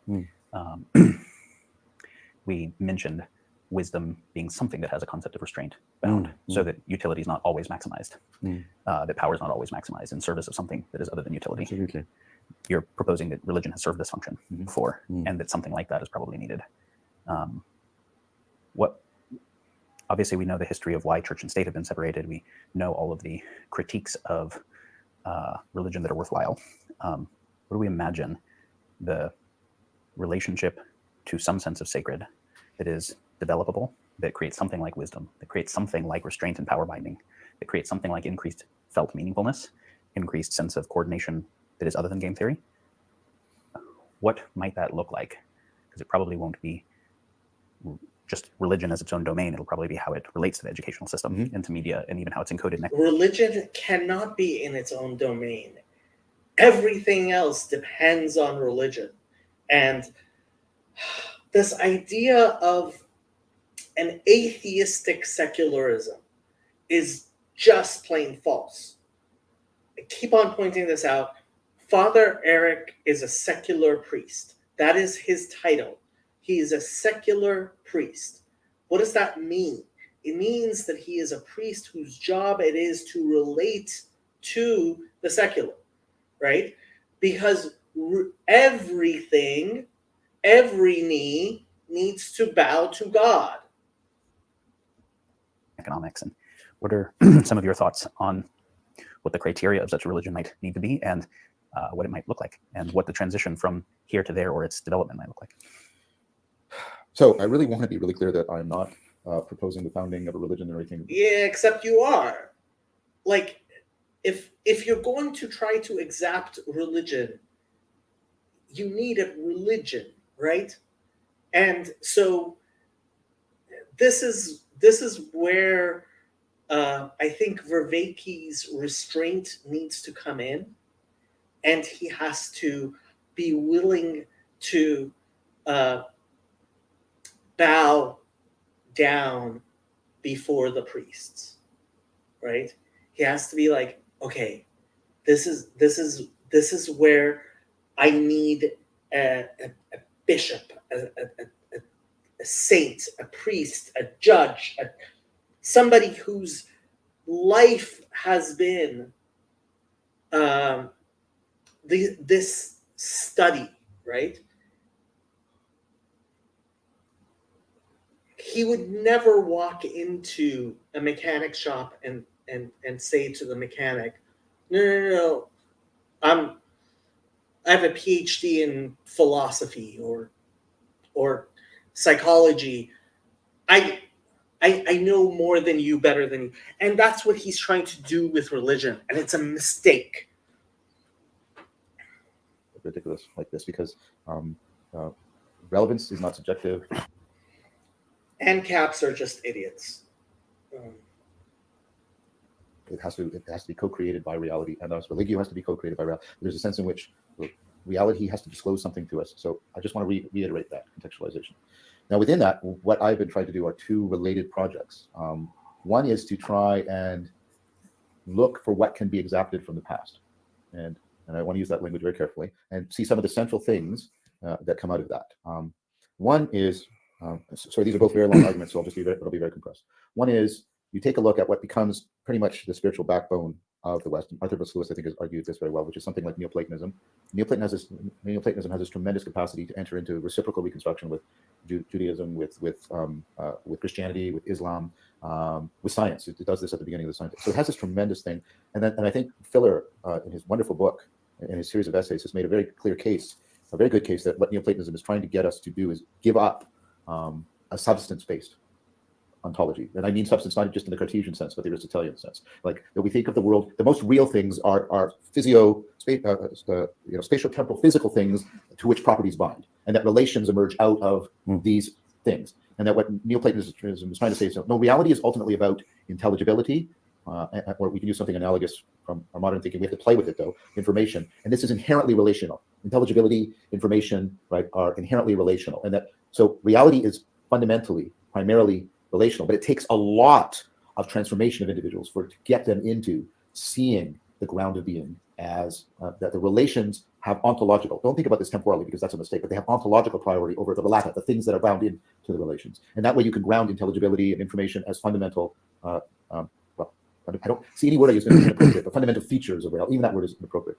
And then what you see, and it's this sort of grand unifying field theory of Western spirituality. Then you see Zen gathering together elements of Taoism, Buddhism, Confucianism, and Shintoism, and also coming to a very convergent kind of no, underneath it, right? Is it right? It's actually the interconnectedness, and the interconnectedness in time. Relationality is the deepest ground. And you have like a philosopher in the West like Heidegger trying to open us back up to that, and then you have the Kyoto School in Japan trying to bridge between this. And then what that brings up is the possibility of what I call the philosophical Silk Road. The Silk Road belonged to no one, and it allowed people to commerce, not only a commerce of things, but a commerce of ideas. But they needed a lingua franca. And it was sort of Neoplatonism from the West and Zen from the East. And there also seems to be interactions with Vedanta and other things.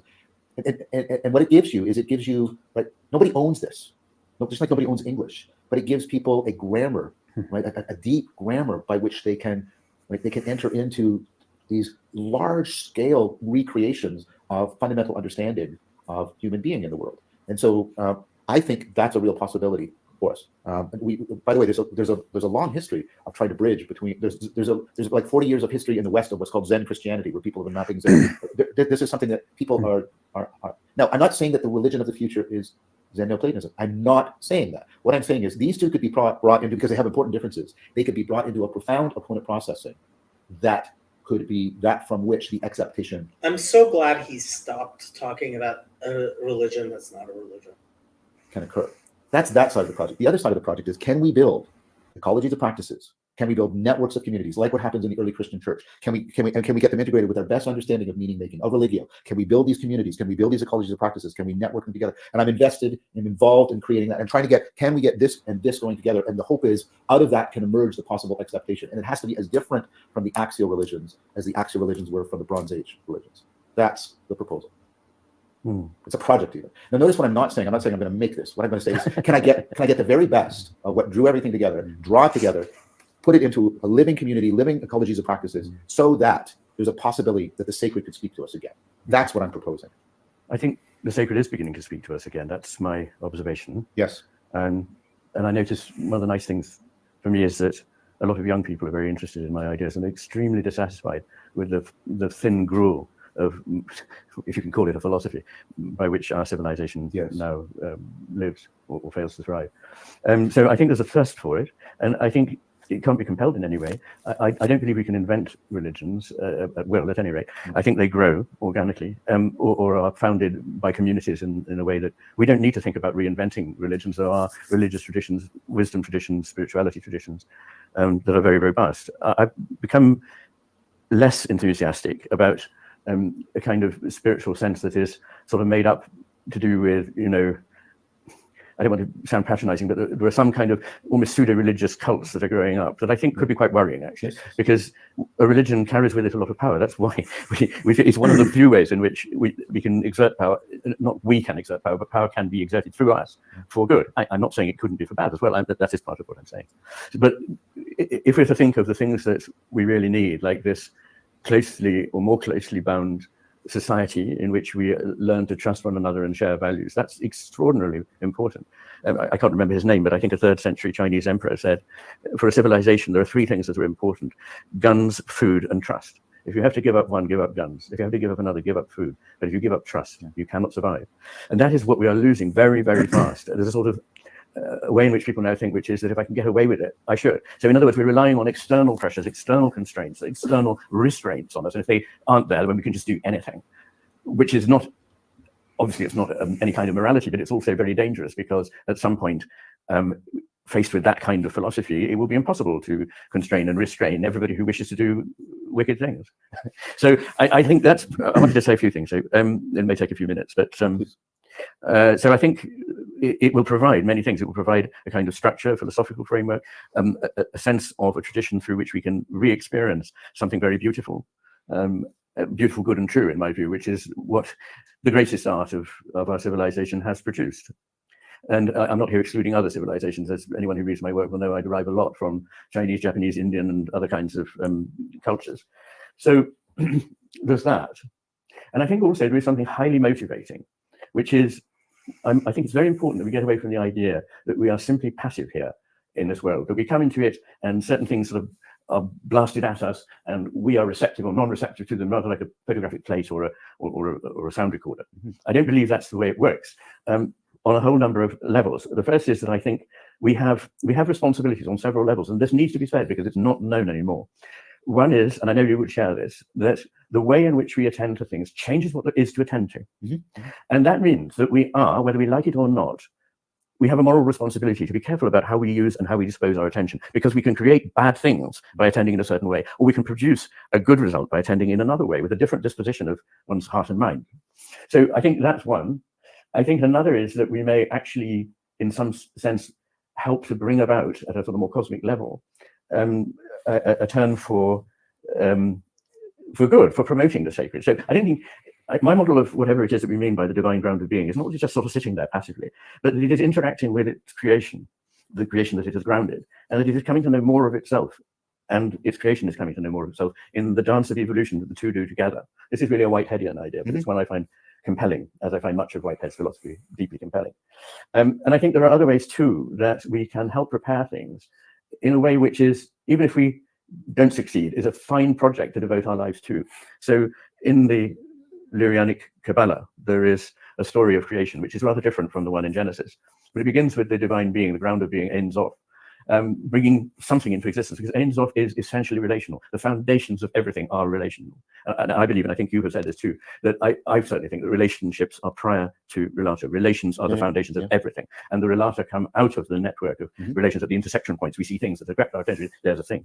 So if that's the case, then anyway, you'd expect this divine being to want to create something that was other than itself in order to have a relationship with it. And if God is, as is held in almost all spiritual traditions, love, then love needs to have an other, and it needs also not to compel that other, because it cannot love something that is entirely predictable and under its control. Otherwise, it's not other at all.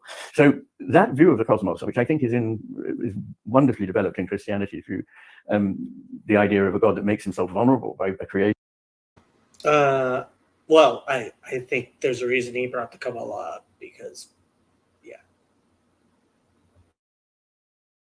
it's better in Judaism than Christianity, I think. That is free either to reciprocate his love or not to reciprocate it.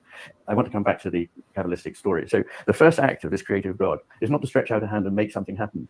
It's to withdraw. It's to rein itself in so there's a space for something other. That's called Simsum, which simply means withdraw. And then the second phase is called Shefarat HaKelim, which means the shattering of the vessels. Because in this space that's been created, there are 12 vessels, and a single spark comes out of Ein Sof and lands on the vessels and shatters them. In fact, it only shatters 8 out of the 12, but so explaining why would take me too long, so let's just accept that. And then the third phase, in which humanity, according to the Judaic tradition, has a particular role that only it is capable of carrying out, which is to repair the shattering, tikkun, repair. And the idea is that we are tasked with creating again these vessels so that they are more beautiful than they were before they were shattered. And the image that always comes to mind for me here is the Japanese art of kintsugi, whereby a piece of ceramics that is broken is repaired, sometimes with lines of gold, and is considered more special, more precious, more beautiful afterwards than it was before. Now, if it is true that we have the capacity to see how to repair things, and no other beings can see that, and I think that is probably right, it's no disrespect to the rest of animal life, that probably we have this ability to see other things and see beyond and foresee things in a way that they probably don't. So I think if that's the case, then we have a special role there, and we may even have a role in bringing about the existence of God, because that may sound very strange. Bringing about the revelation of God. And possibly blasphemous, but the way in which I think this works is like this. We all know Pascal's wager. Pascal's wager was a simple one. Either there is a God or there isn't. If there is a God, then it's very important that we should recognize and reciprocate our relationship with that God. If there is no God, then it won't do us any harm to behave as if there was a God. But I think there's a third possibility, which is McGilchrist's wager. And it has the first two of Pascal in it, but there is a third one, which is that maybe we play a role in the development, the evolution, the furtherment, the fulfillment of whatever is divine. And if that's the case, then once again, we have an incredibly ennobling obligation, which is to make sure that we do help that good progress in the world. So on various levels, to do with how we dispose our attention, the role we play in repair, the role we play in furthering and bringing about the divine, we can influence things. And we may not be able to stop certain specific wars or whatever, but that's never been part of what is imaged here. Part of what is imaged here is that we, like it or not, are gathered up into something that we have to respond to. And I believe that the reason for there being life at all, and especially human life, is because whatever it is that is the ground of being needs response. It needs that response. And while it can be satisfied by the response of the inanimate world up to a point, what life brings, because I believe all life is sacred, but also the inanimate is sacred as well. The difference is not that one suddenly is involved with consciousness and the other isn't. I think they're both manifestations of consciousness. But the thing about life is that it can respond enormously much faster and to a greater extent, so that things can move instead of having to wait for this very slow process. With creatures like us, there can be an acceleration of the evolution of the cosmos and the divine being that grounds that cosmos together. So all in all, there is an enormously optimistic, in my view, and real, and I know I'm a skeptical person in many ways, but I'm also skeptical of skepticism when it rules things out that we should open ourselves to. And if I'm honest about my thinking, my reading, my experience of life as a person, as a doctor, and so on, I do believe that this is the way the cosmos is and how we relate to it. And that is surely something that brings hope, brings dignity to the human condition. And it also takes the burden off us of having to solve certain specific problems. I'm not saying we shouldn't try to solve those specific problems. We must.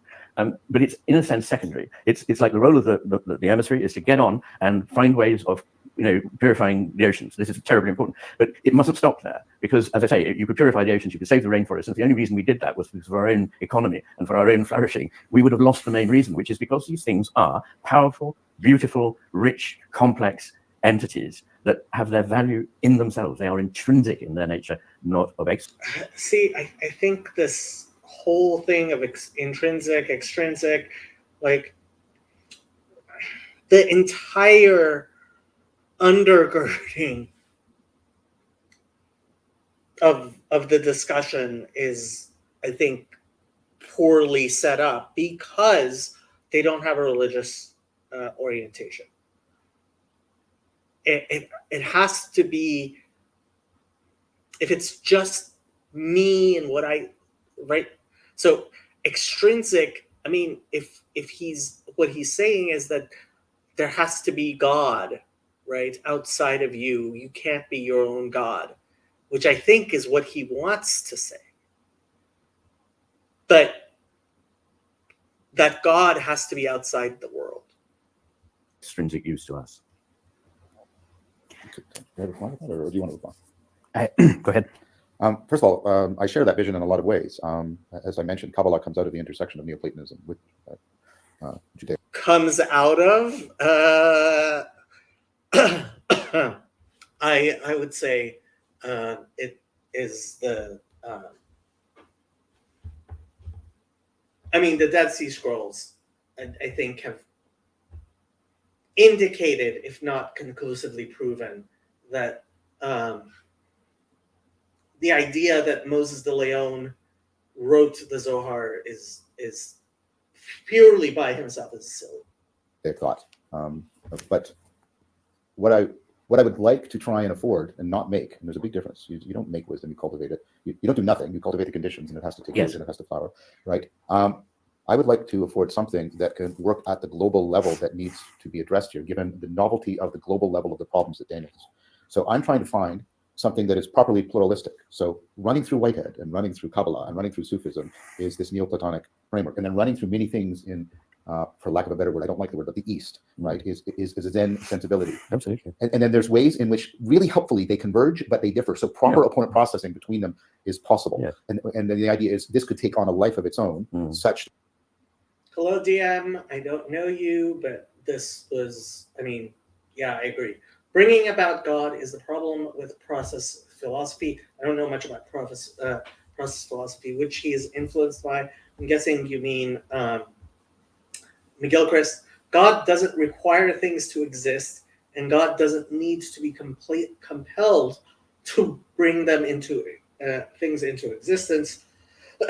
He's hobbling himself with his leaning towards process philosophy and trying to reason for God's existence from that vantage point. God reveals himself through revelation, not naturalistic theology. Yes, but I would say God also reveals himself through nature. That something could, well, exact out of it, emerge out of it. That's what I'm proposing. And so I think that's needed because we need something where, like the Silk Road, everybody can participate in it.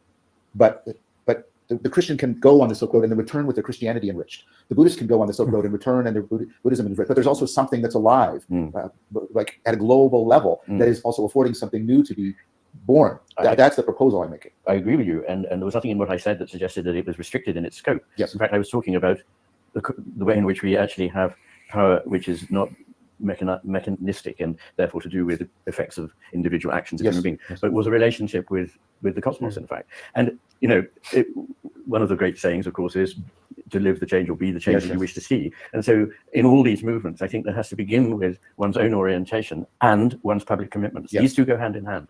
And you can't create wisdom, you can't instill wisdom, it's not like that.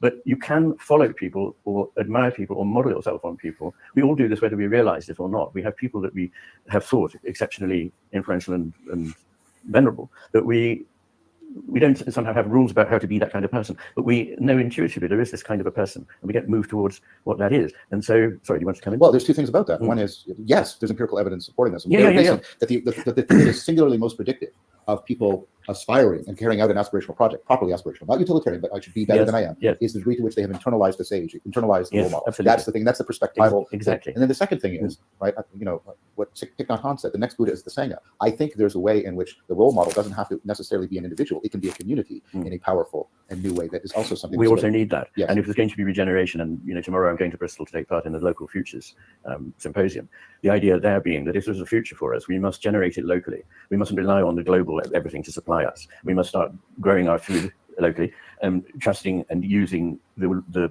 contributions and gifts of those around us, not just through an abstract machine like Amazon. I mean, that may be difficult, but it's an important aspiration, and I think it's necessary too. So we need to be balancing in the sense of opponent processing. Yes, we need to be able to pick up the things that need to be done at a global level, but we also need to be modeling that at a local level. And what we need to do is create the circumstances in which wisdom can grow, because it can't be made to happen. All you can do is stifle it or permit it. It's like a gardener cannot make a plant. The gardener can either permit the plant to flourish or stifle it. This brings up a place where I was wanting to go, which has to do with more local religion. Yeah. First, I just want to acknowledge you were kind of reifying choice, that we're not just receptive beings here, but we have choice. And inherent to reifying choice was obligation. And that obligation was not imposed from the outside, but was the result of a kind of recognition. And I really like that. I think that's an important thing, that obligation, wisdom, restraint, I think are all going to be critical topics. Yep. And as you said, we can't impose that on people. We cannot mechanistically make it, but it can be cultivated. To your project, the idea of a deeply respectful, giving the benefit of the doubt inquiry into the previous religious philosophic endeavors that had some success, and some kind of synthesis, not homogenization, but a synthesis that recognizes that they might orient towards different but meaningful things, and holding those together useful. I think this is really good, and I'm appreciating that you said Western and certain Eastern things. But what comes to mind is that both what we call the Western and Eastern traditions are very new relative to most of sapient history. Yes. And there's a reason I'm saying this. It isn't just kind of like the obligate point to point out there's a global South and there's things pre-civilization. There's actually a really important reason I bring it up is if we've had some hundreds of thousands of years of sapient existence, and we've only had these kinds of religious philosophic structures for some small number of thousands of years, most of human experience is in this other thing, and a big part of it was that it was always local. And that means that it wasn't trying to create a mimetic structure that scaled. And there's something intrinsic to mimetic structures that scale that goes along with techno-economic military structures that scale that I think is worth exploring a little bit. You were mentioning in one of your talks that intelligibility is not just about abstraction where all the differences go away. That's being right. able to notice uniqueness and instantiation and distinction. And difference has to be as real as sameness, and that's the fundamental challenge to reductionism. Reductionism says only what things have in share as the same counts as real.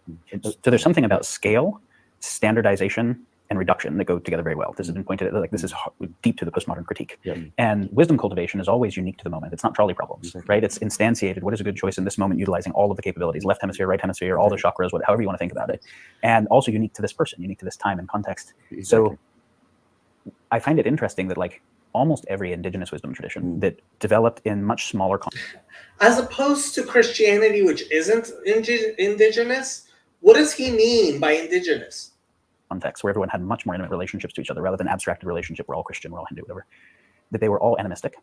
And so in terms of the Catholic and Hindu conversation around is God transcendent or God immanent, they, if anything, erred on the immanent side, right? That the creator is indwelling within the creation. And if the creator is indwelling within the creation, maybe also beyond any part of it. So transcendent, not meaning elsewhere, but beyond any aspect. But indwelling in each aspect, then any destruction of anything is sin, is a violation of the sacred. There's something about erring in the direction of eminence that is less dangerous. That I find interesting. Yes.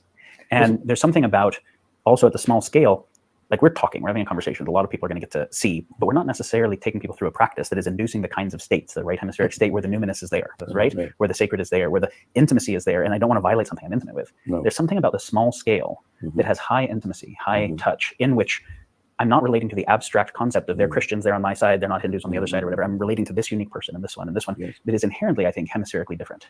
I was also thinking about, so I'm curious how much you see hemispheric dominance having to do with scaling is one question. I'm also very curious about, and I've had other friends want to ask you this, if matriarchal and matrifocal cultures had any difference in this particular way, given the, is there a evolutionary difference in tension? I don't believe there's ever been a actual matriarchal human society. The babies and tending life that orients in this way. And then we come back to the challenge that we have global scale problems that have global drivers. If the Chinese are, the US has to, and because the US is, the Chinese have to, we have to deal with that. But scaling, if it involves standardization, abstraction, and a loss of instantiation, is inherently part of the problem. So how do we get something that is profoundly instantiated, profoundly unique, profoundly local, and also cultivate that in a way that has the distribution that it needs? Yeah, and I'm sympathetic to animism, and one interesting thing here is that if you experimentally suppress the left hemisphere for say 10 or 15 minutes, people describe things that they would normally consider inanimate as animate. So they see the sun as animate, and moving across the sky, giving energy. And so, and if you do the opposite and suppress the right hemisphere, they see things that we would normally think of as living as not. So people are like bits of furniture, or like zombies, or simply machines. So there's a clear difference there. I'm so fascinating. I'm a panentheist. And I think that's an important analogy, if you like, but it goes further than animism, and it manages to bring together immanence and transcendence. So pantheism simply says God is all the stuff that there is. Panentheism says God is in all the stuff that there is, and all the stuff that is in God.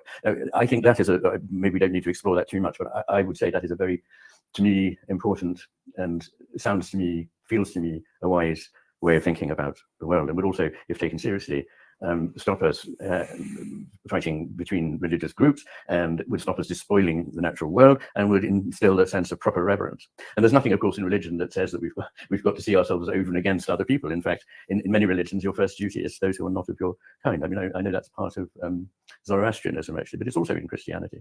And that doesn't mean that the history of these religions has not been a war between those who really understood the mystical meaning of it and those who used it as a lever for power and influence and for adversarial approaches, power grabs. So all of that. Now, you said something else. What was the first thing that you... Scale. Yeah, the thing about scale actually brings me to something that I was thinking when I was listening to your talk to the Consilience Project or conference, which is that you made the important point that what gives something a sense of reality and tells us something about itself is in the differences, not in the samenesses. But of course, we need to be able to aggregate things in order to be able to live. We can't experience everything as new and original and unique. We have to generalize. And both hemispheres generalize, actually, but in different ways. So the left hemisphere generalizes by, there's a feature here that they have in common, whereas the right hemisphere generalizes by there being a sort of what Wittgenstein called a family resemblance. So there being a general gestalt holding together of things. But what's really intriguing is people think that because the left hemisphere is focused on detail, that it must somehow not involve generalization, and that because the right hemisphere sees the whole, it's neglectful of the individual case. It turns out that to understand the unique case is very strongly dependent on the right temporal parietal region. It's the right hemisphere that understands uniqueness. The left hemisphere doesn't understand uniqueness because it's already categorized things as, I see, it's another one of those and goes in that box. So and there's a huge literature on that, some of it that I report in my various books. But the point there is that there are two ways of thinking of the small, if you like. One is the tiny part that is a detail. The other is the uniqueness of something, which is not strictly measurable. It's how big is the uniqueness of your wife? You know, excuse me, this is not a sensible question. And also in generalizing, the right hemisphere doesn't generalize in the sense of trying to find a way in which it all fits a known schema, but sees the bigger picture, whereas the left hemisphere manages to get that wrong by not seeing the bigger picture, but seeing lots of examples that can be generalized. So the conflict between sameness or oneness on the one hand and difference and multiplicity on the other crosses the hemispheres in a recognizably different way. And I think what's important about union and division is that we need them both, not just one, but we need them to be unified, not divided. So at the meta level, union trumps division, but it must not abolish division. So we need in our ontology to be able to at least distinguish. But that distinction doesn't mean there's an irreparable separation. And unfortunately, the way we talk, we often think that if we differentiate, we've completely divided and sundered. Whereas it's very important to realize that distinction is enormously important. To be able to discriminate differences is what we have a mind for, how we come to experience the multiplicity of life. But it doesn't entail us in a sort of abandonment of a sense of the togetherness as well. Well, I'd like to reply to that and reply to both of you. And again, and the argument I was making at the Consilience Conference is that intelligibility is actually the complete togetherness of the integration and the differentiation. If you have this difference, exactly. So that's good. Yeah, but like there has to be both for there to be intelligibility. We would agree then, yeah. Right, and the Neoplatonists were very much on about that the one is that it is not the one of the numerical sequence. They're only using that word because so they go on and on about this is not the numerical one. This is not. We're talking about the oneness of integration and differentiation, which are very hard. There is no logical oneness between them. There's the deeper oneness of intelligibility upon which logic rests. Logic presupposes that deeper thing, and therefore we're called to it. And then what they get to, see, we're Cartesian, and we think the appearance reality distinction is just the inner outer, the subjective objective. The ancient world has had a different way of understanding the appearance reality distinction. It was the one many, which is the problem we're talking about.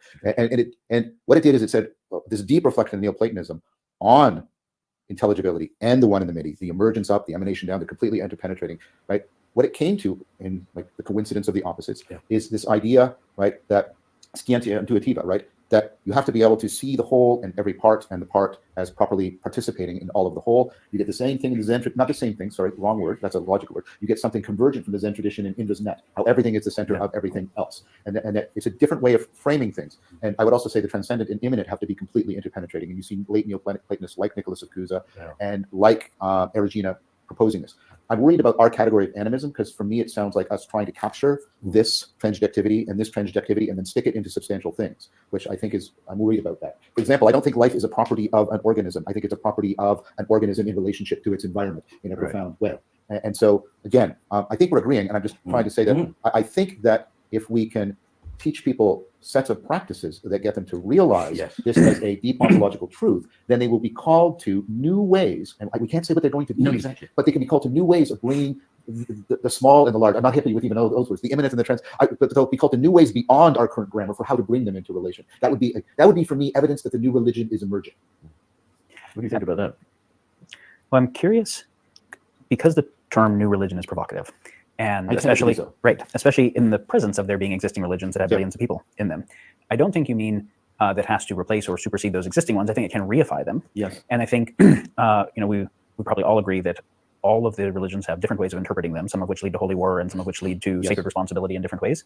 And so the question of, because it's very interesting, obviously, Zen and Vedanta and Lurianic Kabbalism and Christianity are culturally different, historically, mythopoetically, but you could say that there might be certain underlying structures they all have to have to orient the human adequately. There's almost like a metaphysics that is necessary, where does it get the relationship of the one and the many? Does it get the relationship of the determined and the free? Does it get all of those things? And it might be that those metadynamics have both the capability of giving rise to new philosophic inquiries, as well as reifying the versions of the existing ones that are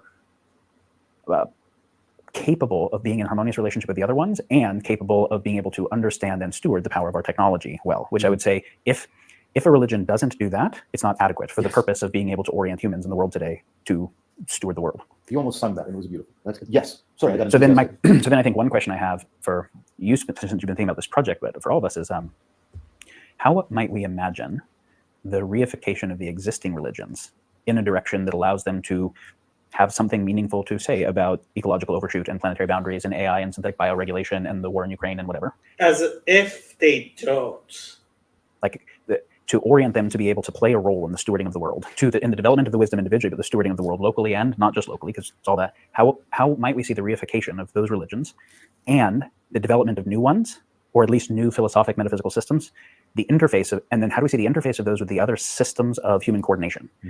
If I value things differently, does my economic system change? If I have a different relationship to what is a good problem to solve, does my tech design change? How does education and media change, since those are affecting the nature of human minds so profoundly? So the reification of the religions, the development of new philosophic traditions, but also the development of those, when we say you can't force it, but you can garden or nurture it. How do you imagine being able to garden and nurture the type of adequate wisdom moving forward in all these ways? So can I just ask you more terminological thing? Yes. You use the word reification a lot. He uses it positively.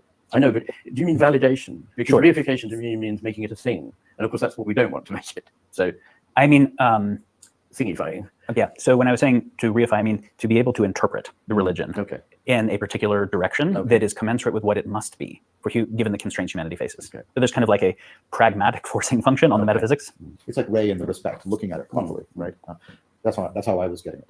You're nodding, so I think that's landing. So what is the real interpretation is what the scholars will argue on. So there's an interpretation of what does this really mean that can be different. And also, as you said, we're not just painting meaning on the walls of a meaningless universe, but there's actually something intrinsically real they're pointing to. There is, but there's no one way, as it were, of seeing it. That's very important. That's what I was saying, is that there's something like, almost like how every personality, very healthy, psychologically healthy people don't all become the same, right? As we become psychologically healthier, we don't become the same. Cultures also wouldn't become the same, but they would be, and the culture is almost like the psychology of the many. The religion could be thought of that way. Psychology. They keep on going back to psychology and turning it into an idol. Yeah, but that's how proper pluralism differs from relativism. Like, think about, let's use a biological analogy. There are universal principles of evolution, but evolution doesn't say that all the creatures are going to be the same. It in fact tells you that all the creatures are going to be very different and contextually sensitive, not only spatially but temporally, right? So there can be universal principles that predict why you must be contextually sensitive. Yes. And I think that's the kind of thing I'm trying to point us towards. And then what you can do with, I think Ian said this week off camera, and me too. I get a lot of people that come to me and say, you've given me a language so that I can go back and rehome myself in the religion I was brought up in. And then you can think about that homing process is a much deeper kind of education than what we now have. It's closer to what Zach is talking about when he's talking about education as ensoulment, etc. So let's talk about that kind of education, and then we could properly empower people. Let's do a concrete example. Okay, let's see the proposal I've been making, not just me, people like Filler, a whole bunch of people, Cars, all these people are wrapping into this in powerful way. But Filler makes this argument in one of his recent books. Like, really try to get that the Trinity within Christianity is saying that relationality is primordial. Really get it. Don't think of this as three guys stuck together. Think about them completely interpenetrating, interconnecting, relationality, intelligibility, the logos, the reality, the indwelling in people, the spirit. See, all of that is deeply, profoundly relational. Go back and start to practice your practices that way, live that way, and then people are going to find different things relevant and salient in the world and their relationship to the world. And it could open up it could switch people from the having mode to the being mode. It could make a difference in their relationship to their spouses, but also in their relationship to economic systems. You understand? Okay, so I want to, yes, the pragmatic question I'm asking is, so let's say the Vatican calls you up and says, we agree. We would like to have a uniquely Catholic version of this, and maybe we're stoked if there's a uniquely Muslim and a uniquely Hindu kind of enlightenment of similar types, but we would like a kind of Catholic version. How would you change the way we approach our practices, philosophy, et cetera? Or let's say that the minister of the Department of Education reached out and said, we want to implement K through 12, a wisdom development process. I'm very interested to hear your thoughts on how could the institutions start to actually implement wisdom development practices, insights, philosophies, such that rather than just we're compelling the person on YouTube. See, so this is where I think it's different from that. I think we have to create enough ecologies and practices within the community before a reformation of education becomes possible. Because unless the lived normativity of the culture changes, attempts to change the education will just be co-opted by the current machinery. I've been inside education long enough to see how that works. Right? Everybody gets you got to do stuff with the parents, and you got to do stuff with the culture. If the kids are getting trained for the market, that has inherent limitations. So it becomes tricky because to change anything, you have to change everything. So there's some sequencing. You can't start with one thing. You've got to do lots of things together. Exactly. Which, if you change the grounding that has led to the problems we have, will lead naturally to these things flourishing at the slightly higher level. But how we do that has got to be through an implicit process, because if we try to, as I'm constantly saying, if we try to instigate the things we think are valuable into people, we have not instigated those things. Instead, we've instigated a kind of chain of thought, which is actually contrary to the way in which we're This is your very first book, right? Yeah, exactly. You cannot make implicit things explicit without damaging them. Yeah, that's right. That's against criticism. Yeah. But so Apollonius' argument was, but you can, and this is Plato's argument too. You can't make people wise, but you can properly again seduce them so that they can come to love wisdom. But I was going on to say that, really. I mean, all I was going to say is we can't do it by a direct approach, but we can do it by a more implicit and less direct approach. And that approach is actually, sadly, not original, but it is actually to start re-educating, or educating, what I'm trying to say.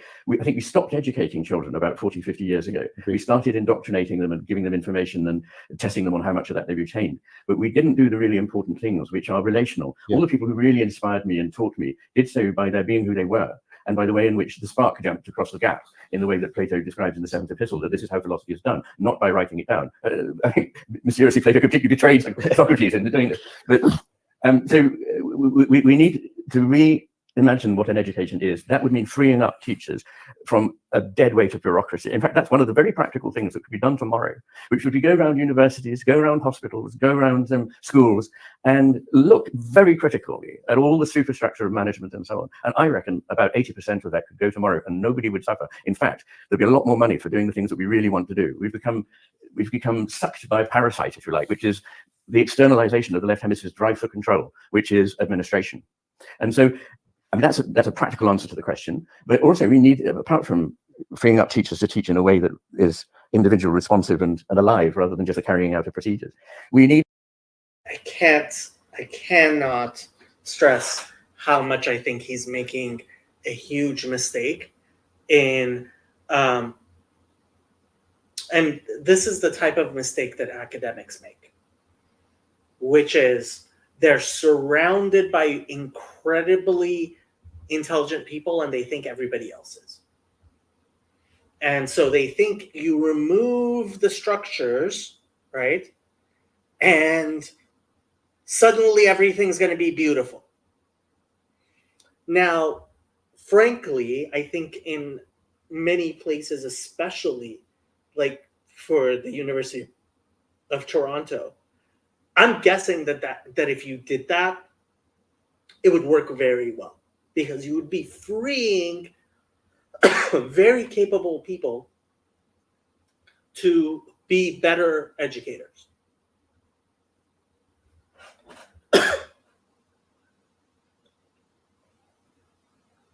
That's not what would happen in most places. That's not what would happen in most places.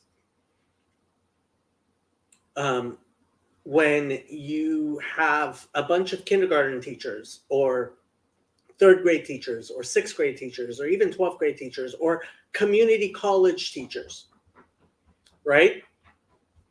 And in order to actually get throughout the society, right, it has to be iterable.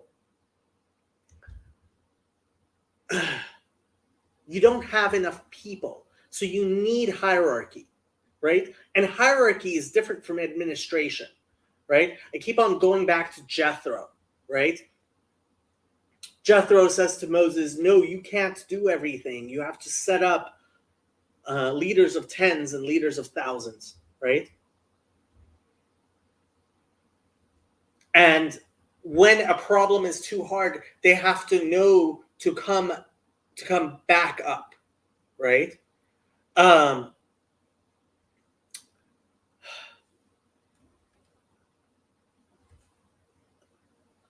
You need hierarchy, and he's like, let's get rid of hierarchy, and it's like, there, bureaucracy has its capacities, right? If everybody could go to Harvard, that would be incredible. But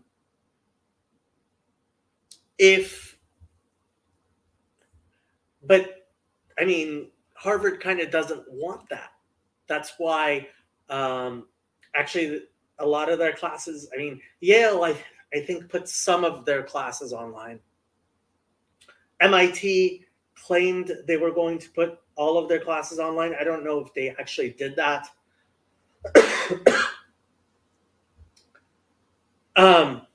That's what Peterson's trying to do, right? The situation is that I think the internet has given us a capacity to bypass a lot of things, which we are not bypassing. I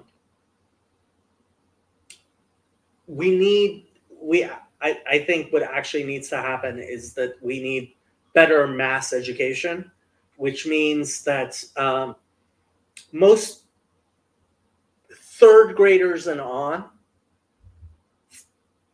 should be using computer programs, etc., to get a lot of their education.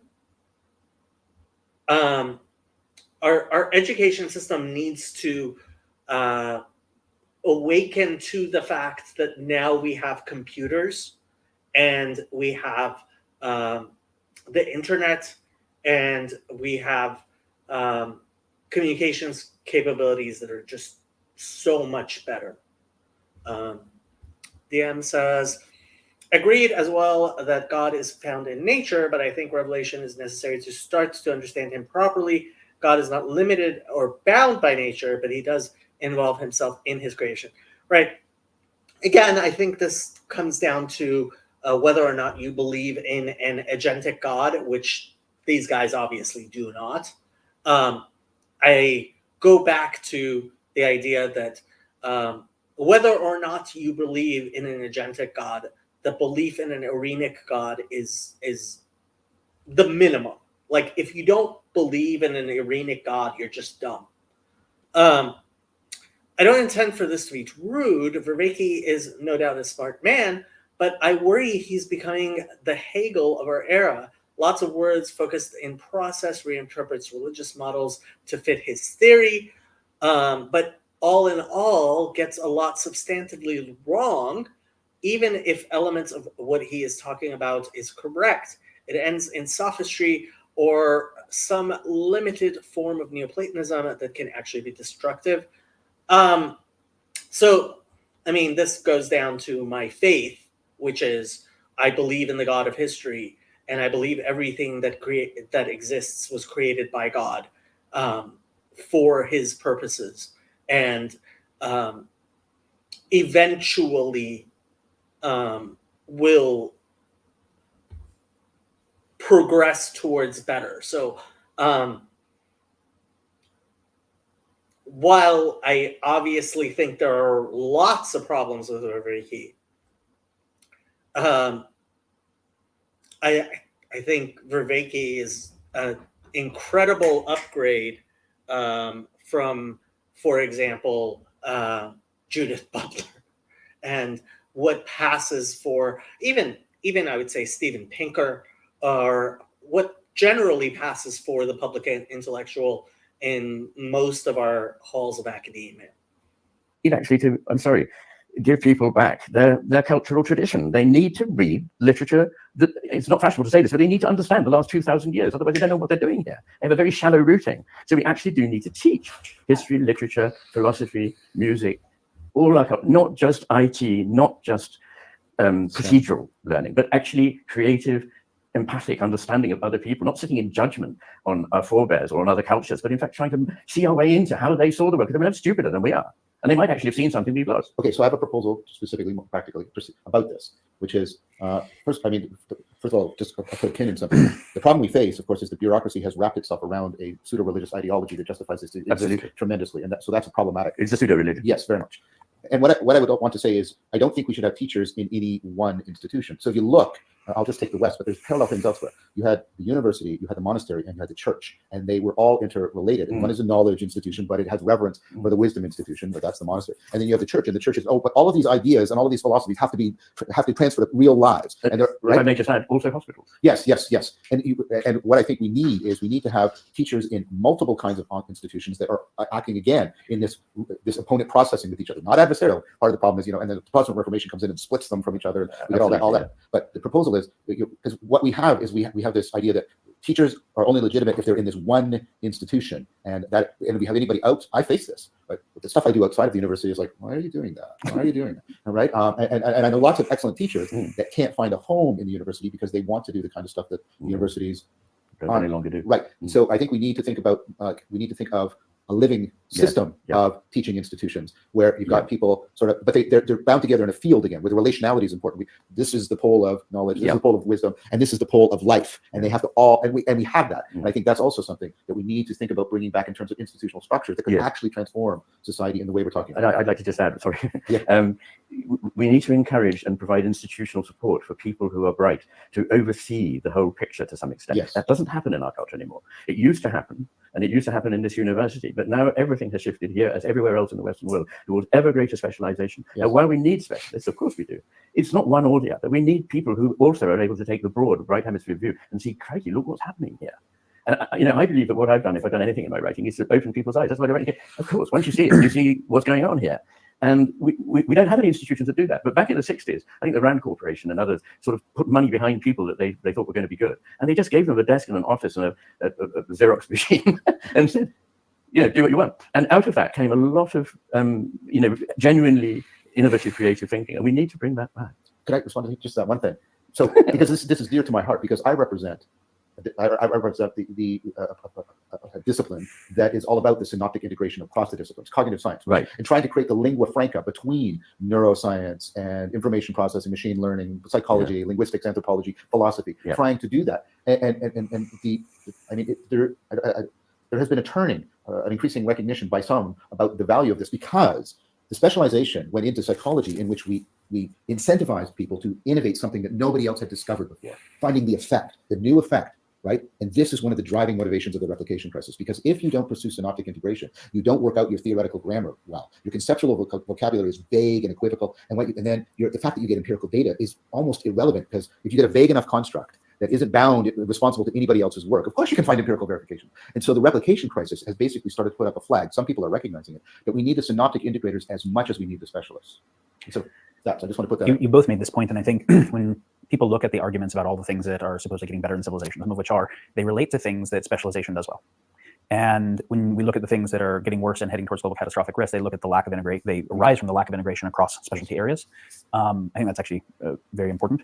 So you were speaking to that the existing educational institutions have a history that we actually want to revive some things from, and that we've actually lost some very important aspects. You were also speaking to not just the educational institution as a single thing, but lots of them. You didn't mention guilds, but also there that education needs to be many institutions, and maybe in light of the current situations of the world, some new institutional design as well. But you said something else that I found really interesting when you talked about cutting some of the bureaucracy and administration, which was almost like an externalization of left hemispheric dominance, what David Graeber calls bullshit jobs, that there's this recursive relationship between kind of left hemispheric process and building a world that is the result of that in turn conditions that. And that kind of recursive relationship means we're not just asking, how can we develop things that will give people more wholeness, more integration, more numinous, more sacred, but also how can we undo some of the things that are excessively making us hypertrophic on the wrong modes of mind? And I think we have to do both. Well, one good thing that might come out of a scarcity crisis is that we find quickly what are the things we can dispense with and what we can't, at least if we maintain enough right hemisphere overview of what's going on. But I fear that now the power is concentrated in the hands of frankly mediocre people who occupy administrative jobs, and that they're not willing to really relinquish that power. And it's their validation, but we do desperately need to do it. And you're quite right that what happens is in a culture like and this is why I think the fact that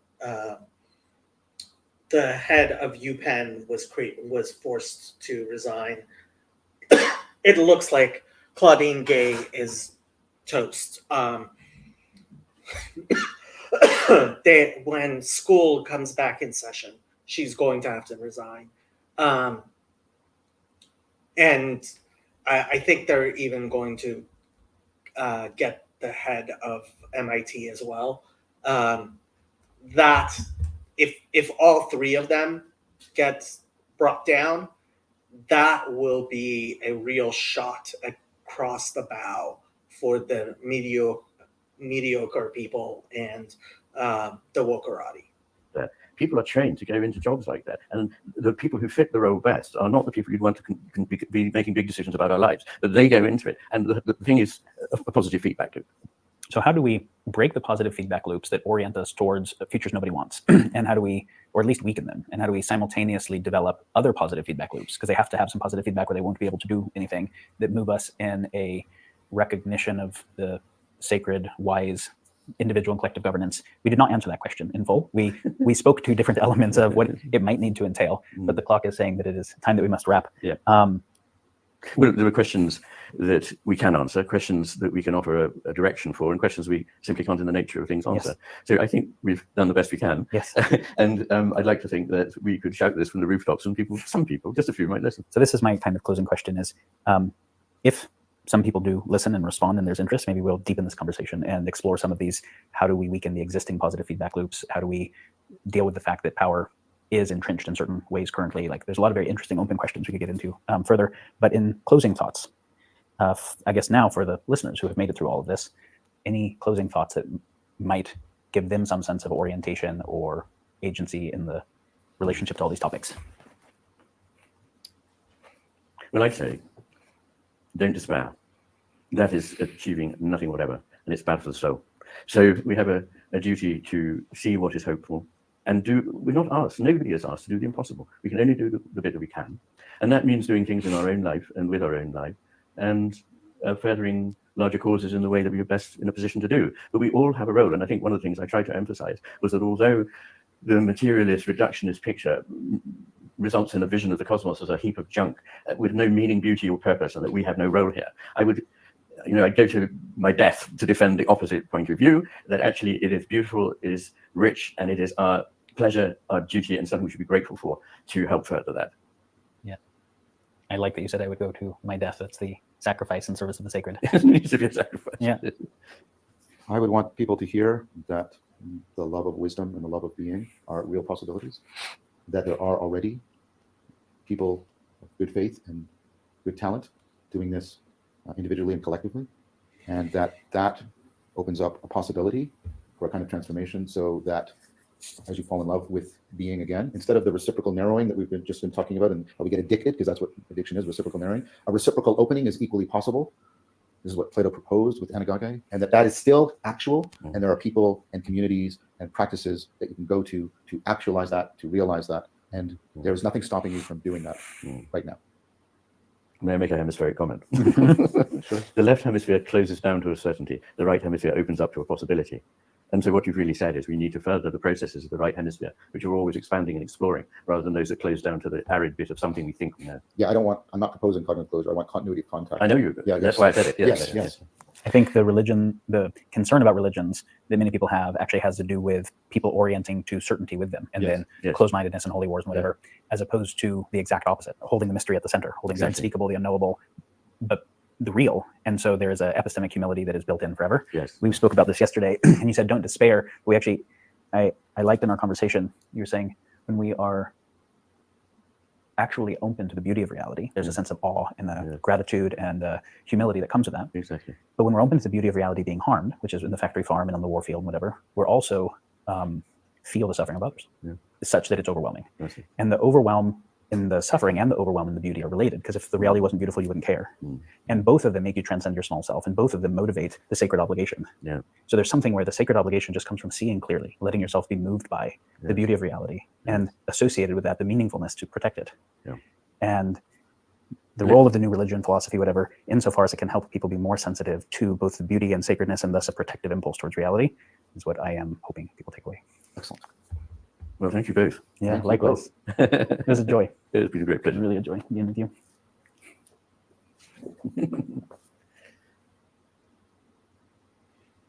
Well, I'll say this. That would have been a lot better if Schmachtenberger wasn't there. Just let those two speak. I would like to have conversation about this. Although, I think it's probably best. I've been going for almost 4 hours, to let people chew on this, and then maybe go ahead and have a conversation about topics that were discussed here. But yeah, I think I'm going to end the stream. Good night.